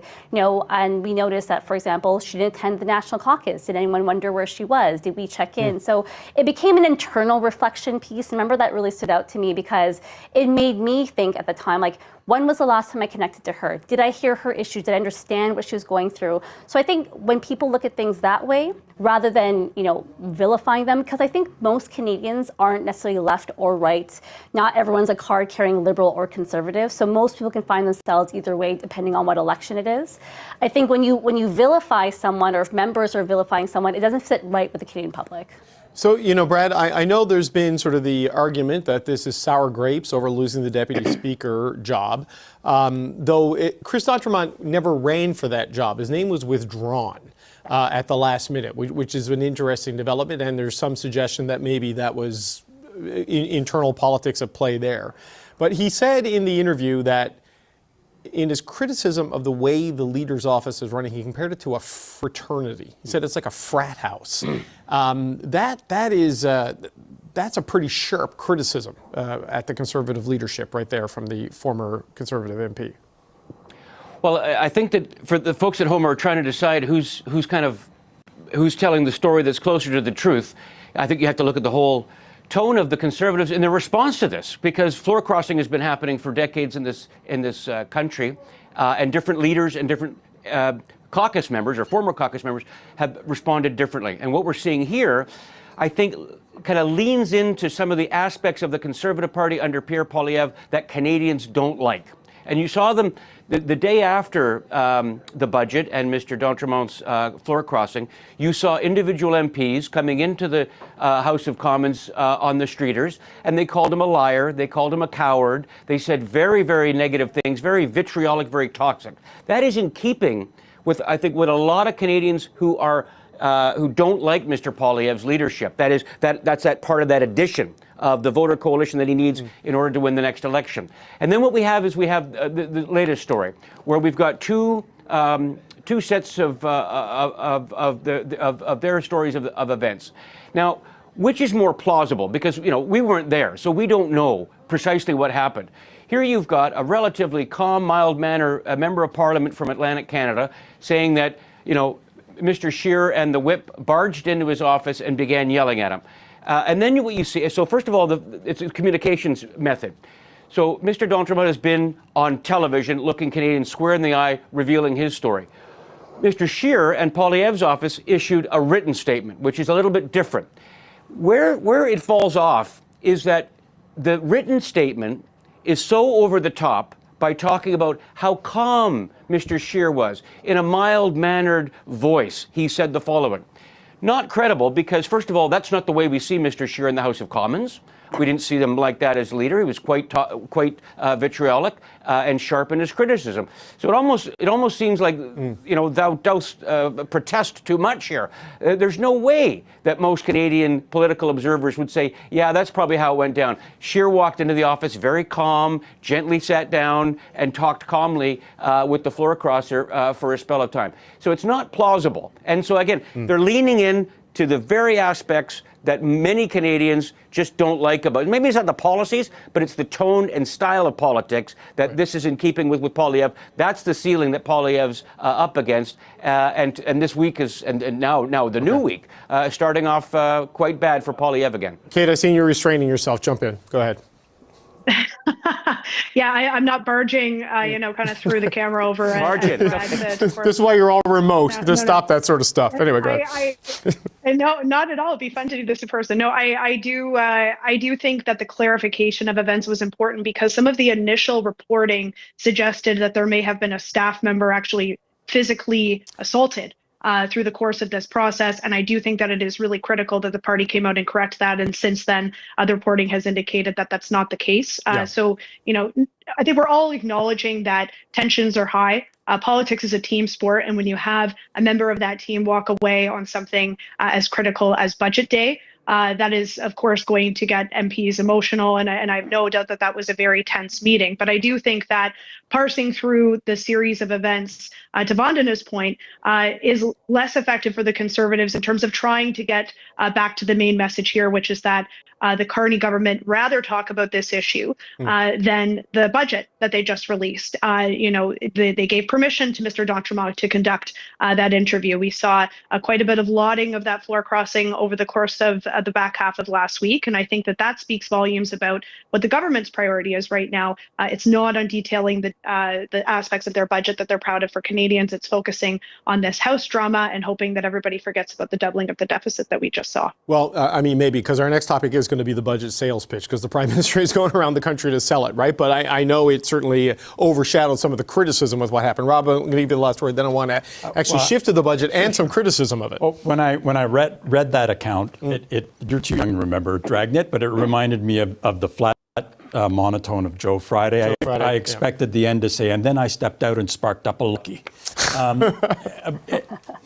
think the more important point is the involvement of Tom Pitfield. The Toronto Star did some very good reporting about how the intrigue kind of happened, where they met, who they met with. Tom Pitfield's involvement goes back to something Kate said earlier, which is these guys were probably shown data telling them that they had a good chance of winning re-election as Liberals in their ridings. And again, it is those red Tories who are being targeted and who feel welcome. And why do they feel welcome? Because we have a Prime Minister who's cutting taxes, spending more on defense, and focusing on the economy. This would not have happened under Justin Trudeau. It's happening because we have a progressive conservative prime minister in some ways. Look, the whole Atlantic political map changed when Justin Trudeau resigned, right? He swept it in 2015. He was going to lose it bad in 2025 until he didn't. So, yeah, there you have it, kids, Cubs. Rob Russo, through Brad Levine's statement, sort of covering his mouth and chuckling to himself, having a great old time. Brad Levine just pretty much coming up and straight up saying, he didn't straight up say they're lying, but it's like, it's not plausible. So he basically just straight up said, these people are lying. Then you have Kate Harrison coming up again. And, in her answer, I'm glad that the Conservatives corrected the record about the assistant perhaps being pushed. Through that whole thing that Brad Levine said, pointing out at all the points where this story just is not credible, that there is nothing in this story that is anchored or tethered to anything we know to be true of that party and how it behaves, that exists in the public domain for all of us to see. Well, I'm glad that the party corrected D'Entremont's inaccuracy about the assistant being pushed, because, those damn liberals, they would sure love to keep talking about this much, much, much more than they would love to be talking about the fact that they are doubling the deficit. Yeah, except that it wasn't the liberals that did this. When the news broke that D'Entremont was going to cross, he was still conservative at the time. And all this fallout, this office meeting and yelling and pushing, there were no liberals in that office room. There are no liberals in that meeting.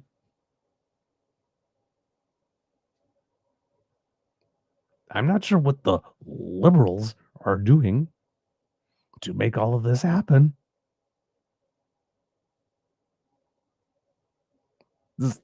I'm sorry, but it's like the Conservatives are doing this to themselves. It's like, I punched myself in the damn face. Damn liberals. It's your fault. Like, all you had to do was not punch yourself in the face, and there wouldn't be an issue. Maybe if Pierre had decided not to be a dick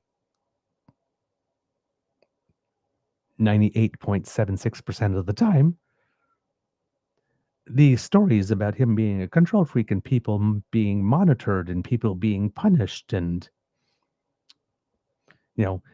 text messages that seem to have auto-generated themselves, asking everybody in someone's writing to demand that the MP resign, automatically send themselves to people, as was the case of Alain Reyes, or respected members of committees like Karen Vecchio, who worked well with members of other parties, suddenly are not removed from the chairmanship of committees, of which they've been a chair for several following several elections in a row. So much so that they decide that they just don't want to run for the party again. These are all things we know to be true of the Conservative Party of Canada.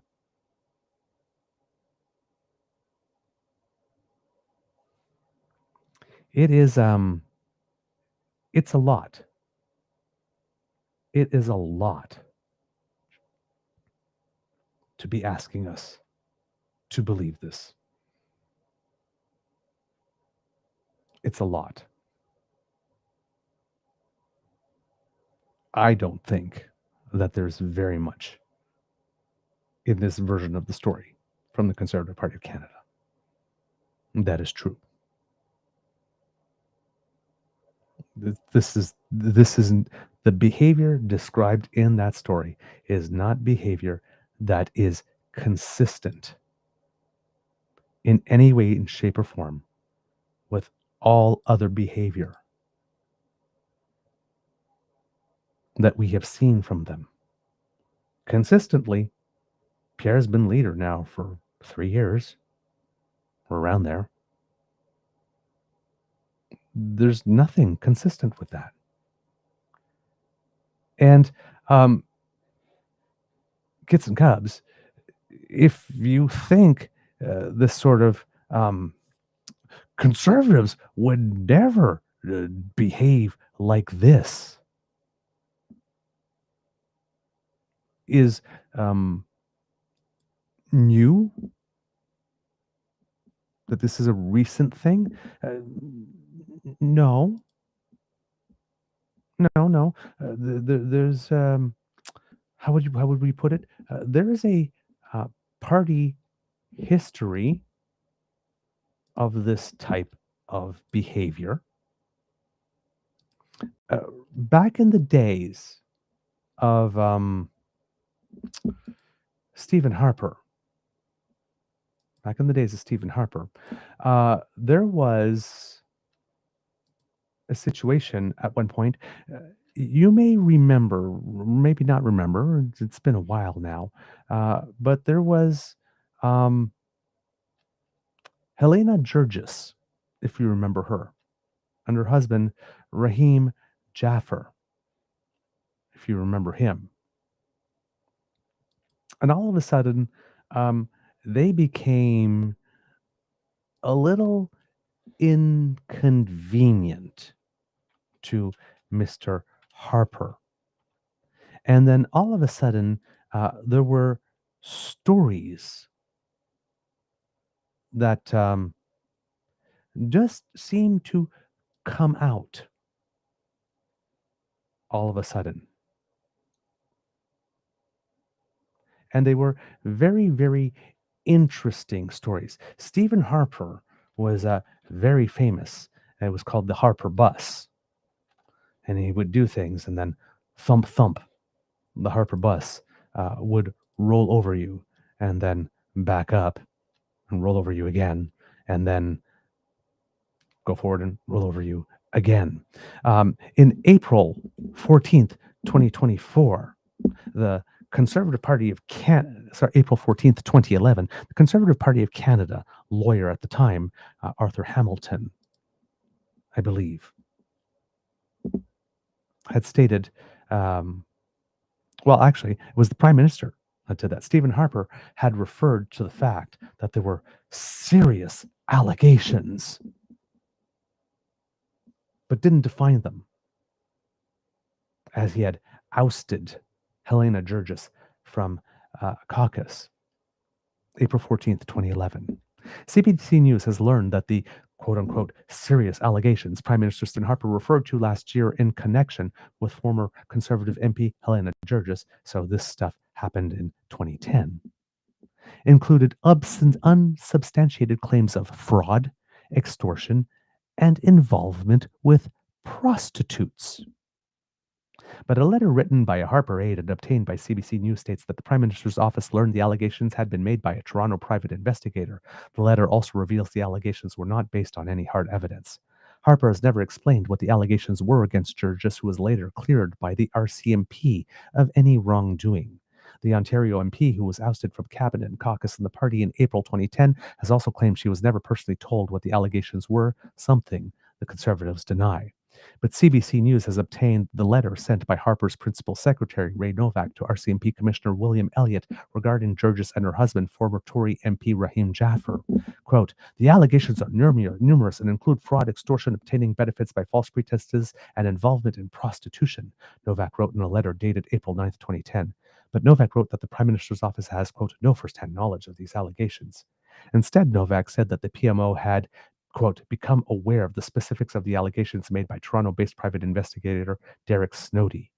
Novak wrote that the PMO had not communicated directly with Snowdy and that the communication was conducted through the Conservative Party's legal counsel, Arthur Hamilton. A week later, Hamilton was interviewed by 2 RCMP investigators about the allegations.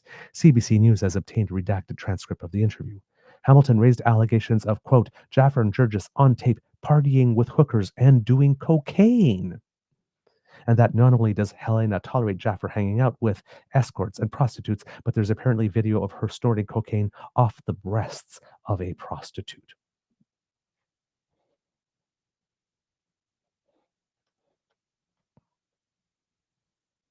Yeah. When Stephen Harper had MPs he wanted to get rid of, he would just casually mention, oh, yes, there are serious allegations. Hookers, prostitutes, women doing blow off other women's prostitutes' breasts. Because why not, right?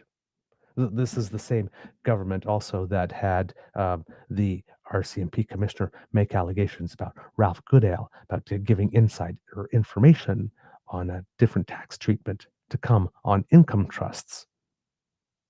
Also, no evidence of that. This is also the party of In and Out, remember, that had to plead guilty in court to election finance cheating as well. But this party definitely doesn't have a reputation for smearing even its own when they want to get rid of them. This stuff is in the DNA of this party. These are not Tories, these are conservatives. Smearing,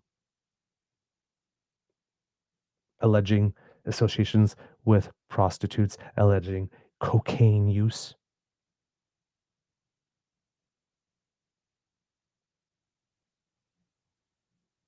Right? Cheating, committing crimes, having to plead guilty in court to them. This is in the DNA of this party. Since inception. These behaviors that we're seeing in 2025 were there in 2010. The last time this party had a one-man band, party of one leader, that used message discipline, press control, threats, and intimidation to keep caucus in line.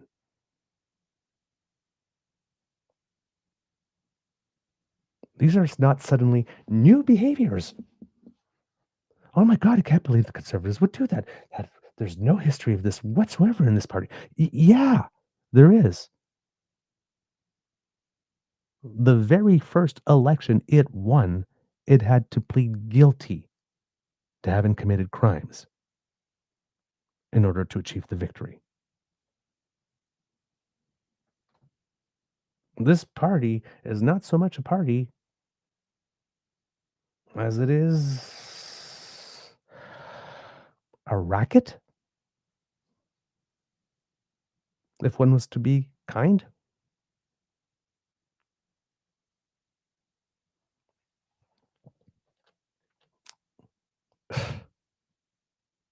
A month after Hamilton spoke to the RCMP, Snowdy, appearing before Parliament committee, said under oath that he had no evidence or information with respect to the conduct of Mr. Sturgis in possession or my knowledge, but the Snowdy report said that if you have no evidence of cocaine use and association with prostitutes and all that kind of stuff, why is it in your report? How did Stephen Harper believe that there were serious allegations? They just hired somebody that was willing to say something.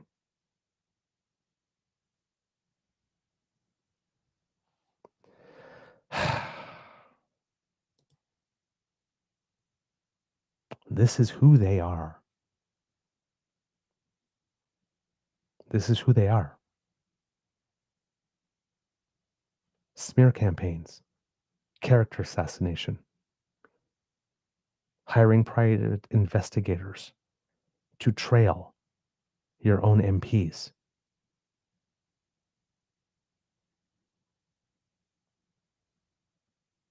Intimidation, threats, criminality. This is embedded in the DNA of this party. This political party should not even exist. It is not a serious vehicle for governance. These are not new behaviors. These are behaviors that us as Canadians have been watching for nearly 2 decades now. And we're paying them to do this. This is a party that should be delisted. Hopefully, this is the beginning of a split. This party finds itself in political exile for quite a while. Hopefully, breaks out some brooms, some mops, a metric shit ton of disinfectant and Javex, and cleans itself up.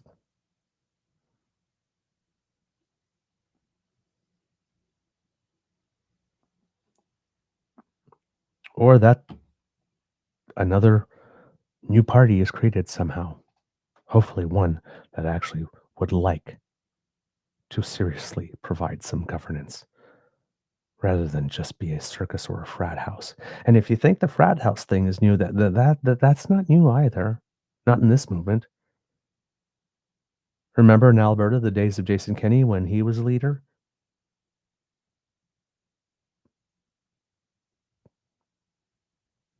The antics in the legislature in Alberta? Wasn't there a guy who drank a can of beer and crushed it?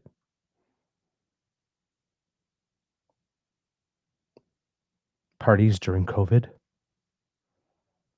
held at the Sky Palace?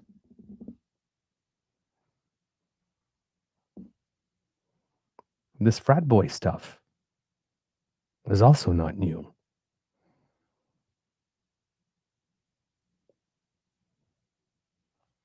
Now, I could understand that some people are saying, well, we can't really believe Chris D'Entremont up until a couple of hours ago. He was a conservative too.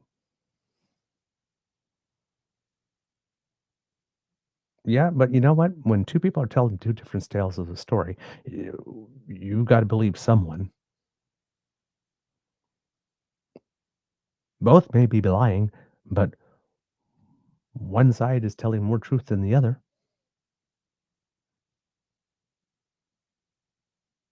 And again, as Brad Levine asked, based on everything you know to be true about the players involved, what is more likely? That upon finding out news that someone was going to defect, that the Conservatives were calm and reasonable and measured and behaved completely appropriately and professionally, when they can't do that on a normal given weekday, or that a member, now former member of the party, who's been in politics and a public figure for 22 years and very well known to his community, who has never made news for any behavior of this type ever in his entire political career, suddenly became an entirely different person.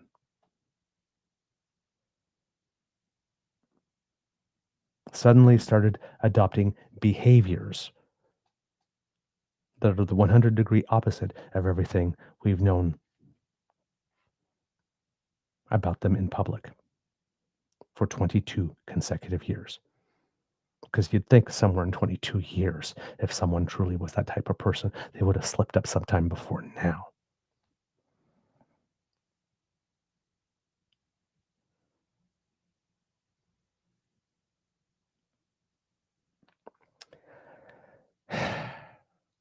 I don't know. Actually, I do know. I don't know for a fact because, as Brad Levine says, he's not in the room. But if past behavior is the best predictor of future behavior, and we look at the past behavior of Andrew Scheer, Chris Workington, and the Conservative Party of Canada, and the past behavior of Chris D'Entremont, and we compare it to what's being alleged now, based on what I do know to be true, it's very clear to me who I believe more and who I believe less. It's not even a contest.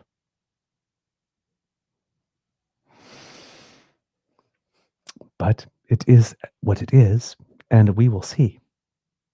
Because again, we are in constituency week, and it's only Wednesday. Now, there have been some questions. One, hopefully, have this somewhere.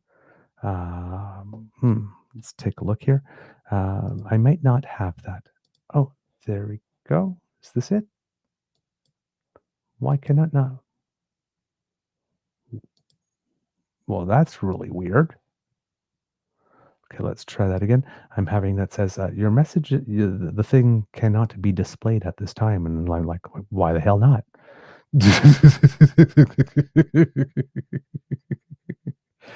Okay. This is. I need. Why do I need to sign in? Okay. Apparently, I need to sign in to my own email. I take my notes in the draft function. So yeah, this is really weird. Okay, well, I'm not going to do that now because there's no time. So I will save that for tomorrow's show. But the point that I was going to make had to do with the timing of when there would be potentially another defection. And there has been some speculation among the pundits that if there wasn't something happening during this constituency week, to look, of course, for maximum impact, for someone to be doing something on the 17th, which is, I believe, to be the day that there's going to be a big vote on the budget in the House of Commons. That on the 17th of November, that might be a very, very good day for it to happen. And if you're wondering from where and from where and from when and where could the next defection come from, the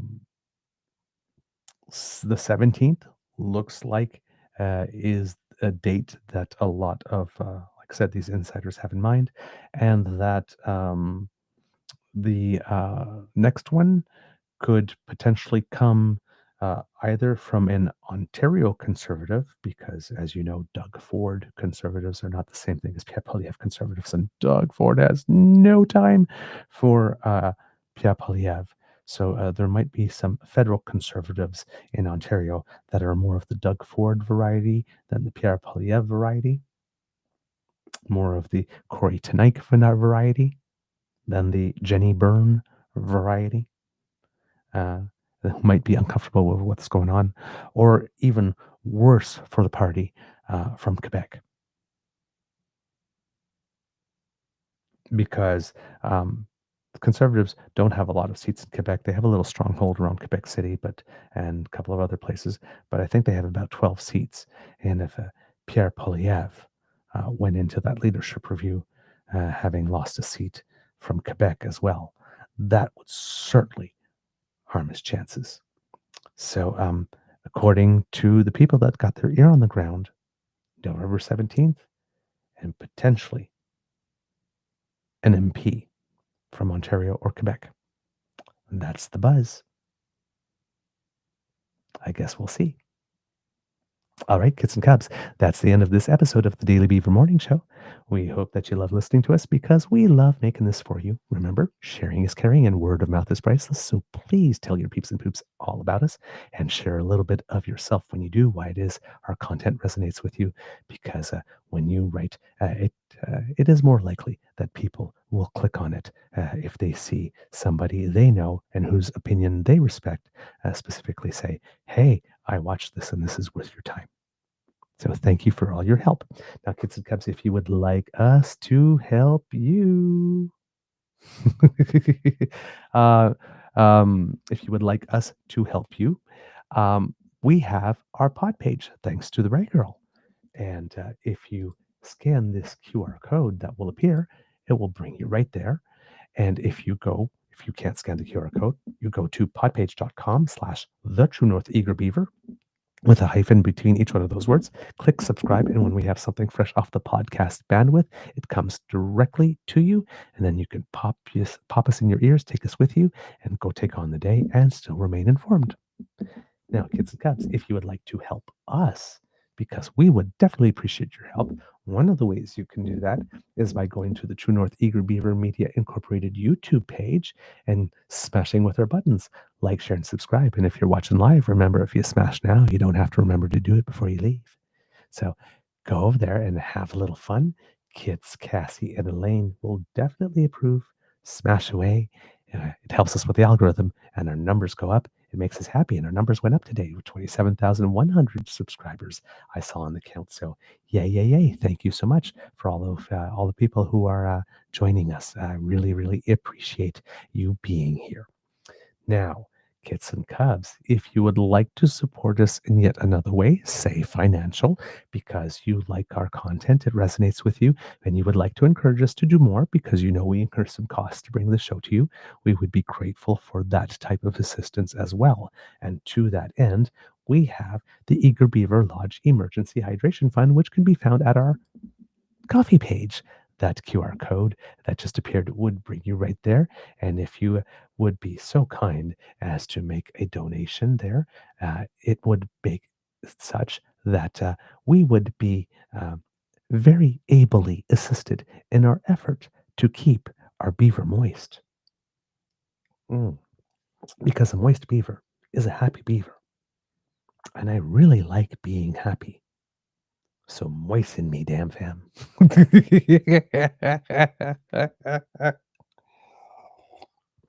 I'm just pulling your leg. But your donations are definitely appreciated. So thank you very much for everything that you do for us. And remember, we have, of course, a super chat, and we have memberships on our YouTube page. And we are very grateful for all of you who help us that way. Every little bit that you are able to contribute helps. There's no amount too small. So please, if you are able, we are very, very grateful. And if you are not able, kids and cubs, please do not worry, because the gifts of your attention and participation are the ones that matter the most to us, and we love to hear from you. So please write to us, truenortheagerbeaver@gmail.com, and let us know what you think about the show, or give us some guest suggestions, or hey, like we mentioned, right? We like hearing when good things happen to good people. And that would be you, members of our damn fam. So if you have good news, if you're celebrating anything, to have an achievement, a milestone, if you're creative, right? Yeah, art, all that kind of stuff, send that to us. We want to know what you're up to. We want to know what you're doing. We want to know what you're proud of. We want to know what brings you joy. So share all that with us. And of course, if you're, I have to remind you, if you're cooking something or eating something that's delicious, let us know what it is, because if you post it to our socials with the hashtag #KidsWhoCook, that helps a lot. I just love food, and sometimes it gives me ideas. So I like to know what it is that you're eating. That's sort of just a personal little hobby of mine. So there you go, kids and cubs. Lots of ways to interact with us. Of course, we also have the Instagram and the Family Damn Fam Discord as well out there. So lots of things for you to join to keep the conversation going and keep the Damn Fam vibes going after the show ends every day. And thank you for all you do to keep that going. Now, kids and cubs, if you do want to donate, but you're doing the Buy Canadian patriotic thing, and yay you for doing that, well then, hey, kids and cubs, have we got a deal for you? Because True North Eager Beaver at gmail.com, that email address is the same one you can use to send a direct transfer bank to bank. There are no US tech bros that get a cut of your money, and we get 100% of it, which means your donation goes further. Thank you so much for everybody who does make a contribution via that method. All right. Because democracy is something that you do, kids and cubs, remember House of Commons petition number E6821 or E-6821 about media ownership in Canada to urge our MPs to pass a bill that would make it such that Canadian media is by Canadians, for Canadians, and in the best interests of Canadians. Yes, kids and cubs, that's very important. So please put your signature on that one. We have 5,969 signatures on that one so far. And of course, the other one, because the date of this petition is it's closing soon in 15 days. So if you haven't signed yet, please get your signature in here. This one is House of Commons petition E-6679, and that is to encourage our MPs to pass a bill that would have consequences for MPs who deliberately spread misinformation. And we had an interview with Mr. Fed Sanchez about that. If you haven't checked that out, please go and look at it. There's lots of information about petitions, how they work, how to start one. If you want to start one, how you could go about it, and information as well, civics information about who can sign petitions and all that good stuff. And it's a very engaging interview. Mr. Sanchez is a wonderful man, so and a very engaging speaker. So yeah, I'm sure it will be very entertaining and informative as well if you haven't seen it yet. All right, kids and cubs, it's time for words of wisdom. And I don't know if I have any right now, but let's see if I'm thinking through the stories of the day here. I'm going to go back to Remembrance Day. And even though the day has come and gone, it's still, it's still the entire week for this. And let's, the honor in this, the sacrifice that we honor and why we honor it, that mood, that vibe. Let's keep that in our hearts and go forward today and the rest of the week with that intention. We should do that every day.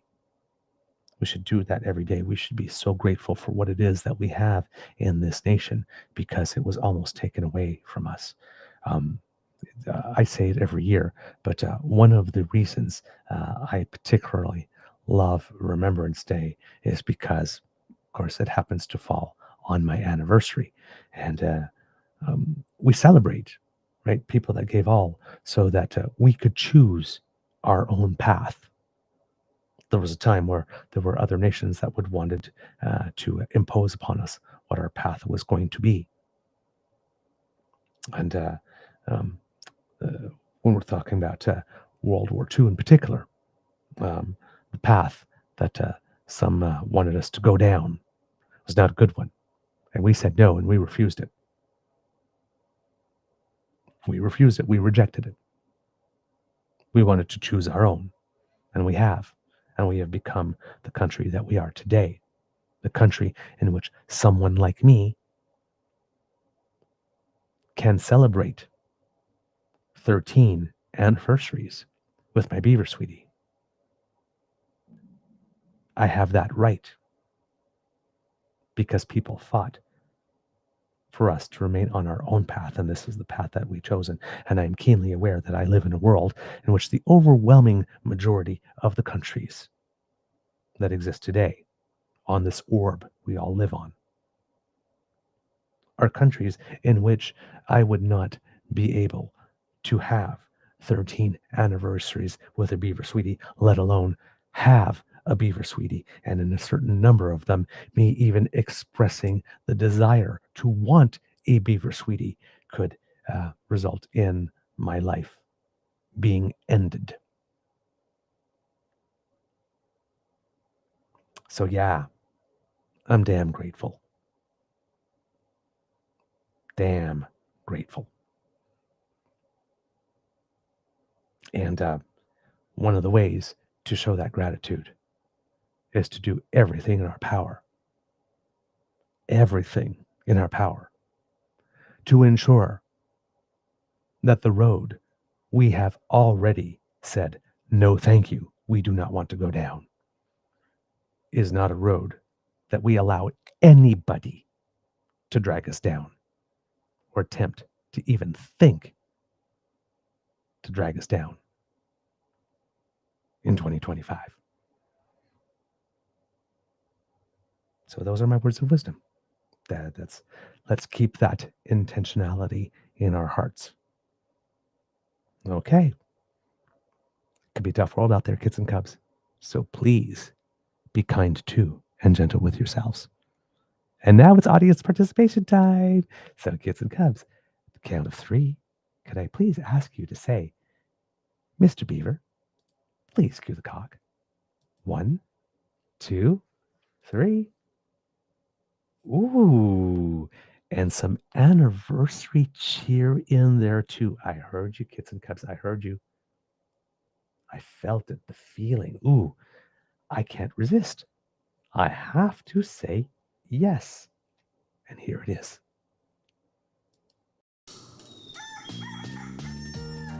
You are listening to a True North Eager Beaver Media Incorporated podcast. The True North Eager Beaver podcasts are proudly brought to you by our founding sponsors, the Misfit Mysteries from Corvid Moon Publishing, your source for science fiction, fantasy, and cozy mysteries featuring a broad diversity of characters. CanadianTarot.com, their uniquely Canadian online eclectic tarot community, and the Peppermaster, hot pepper sauces made from farm fresh ingredients to thrill your taste buds and expand your mind. We are grateful to the Crier Media Network for its support, Pete Jarvis for our artwork, and Paul Joseph Something for our opening and closing sequence music.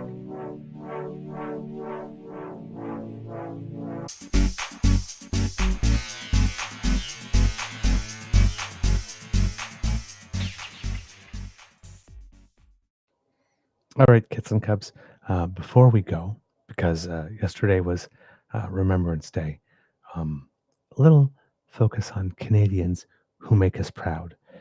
In the opening segment, when they were doing a recap of the day, they mentioned a certain veteran named Ed Stafford. Ed Stafford is a 104-year-old Second World War veteran and member of the Governor General's House Guards. And he spent Remembrance Day at the York Cemetery in Toronto, where he has been going for the last 5 years. He says that the first thing he thinks about every November 11th is all the guys who didn't make it. And there was a quick little interview with him yesterday. And I thought if you didn't see it, that more people should see this.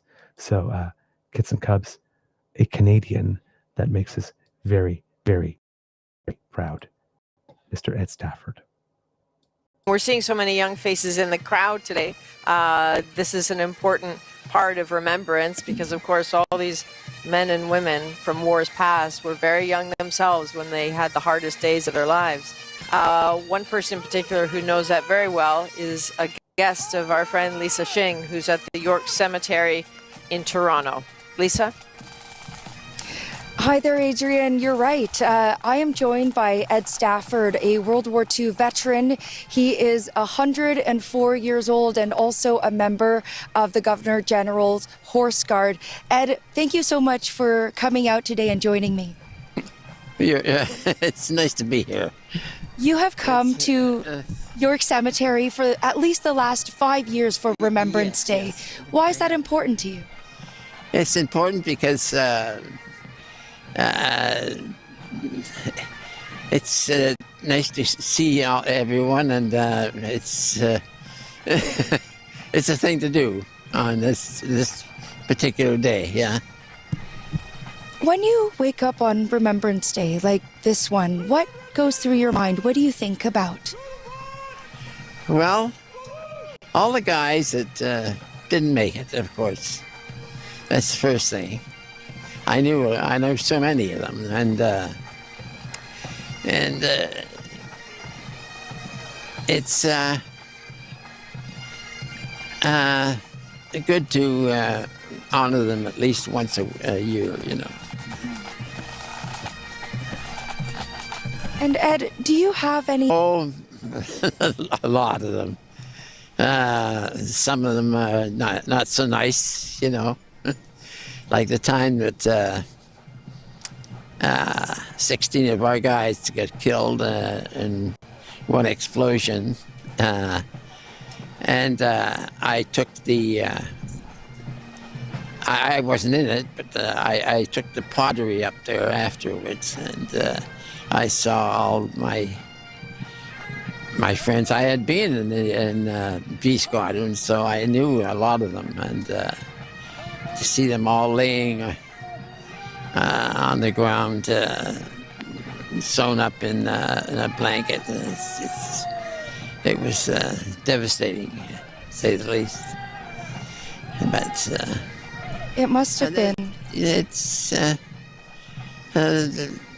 course there were other things, but I think that's the one that I remember the most. And you actually went back many years later in 2019 to remember them with young and old. Yes. Accompanied by my daughter, and we visited many of the places that we had been before, and we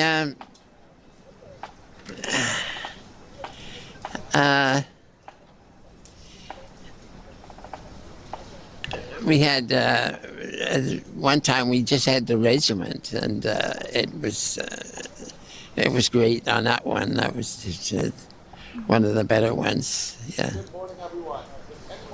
Well, Ed, thank you so much for your time today. Adrian, Ed Stafford, 104 years old, a member of the Governor General's Horse Guard, a World War II veteran, here to attend the Remembrance Day ceremony at York Cemetery in Northern Ontario. Northern Toronto, I should say.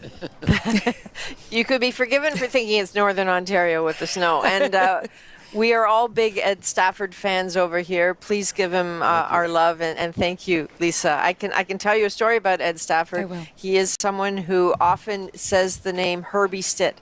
You will hear Ed say that name often because Herbie was one of his great friends who survived a horrific battle and then died one of those terrible deaths of war. He was run over by a truck while he was sleeping, after surviving a horrific battle. And Ed always talks about Herbie because, again, these veterans want people to keep saying the names of their buddies. So they're kids and cubs. That moment particularly touched me because, as you know, a lot of these men who were there at the time don't talk out loud about the worst that they've seen. And Ed Stafford was able to do that and did do that for us in this interview. And I don't know. Knowing myself and my constitution, I don't know how I could have been able to handle that and move on and carry forward. But then again, that's life, right? The world doesn't stop.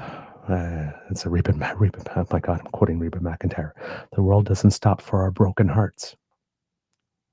So, yeah, just war is horrible. And that's why we remember. So hopefully we don't have to do it again. All right, kids and cubs, I'm off. See you tomorrow. Amour et bisous.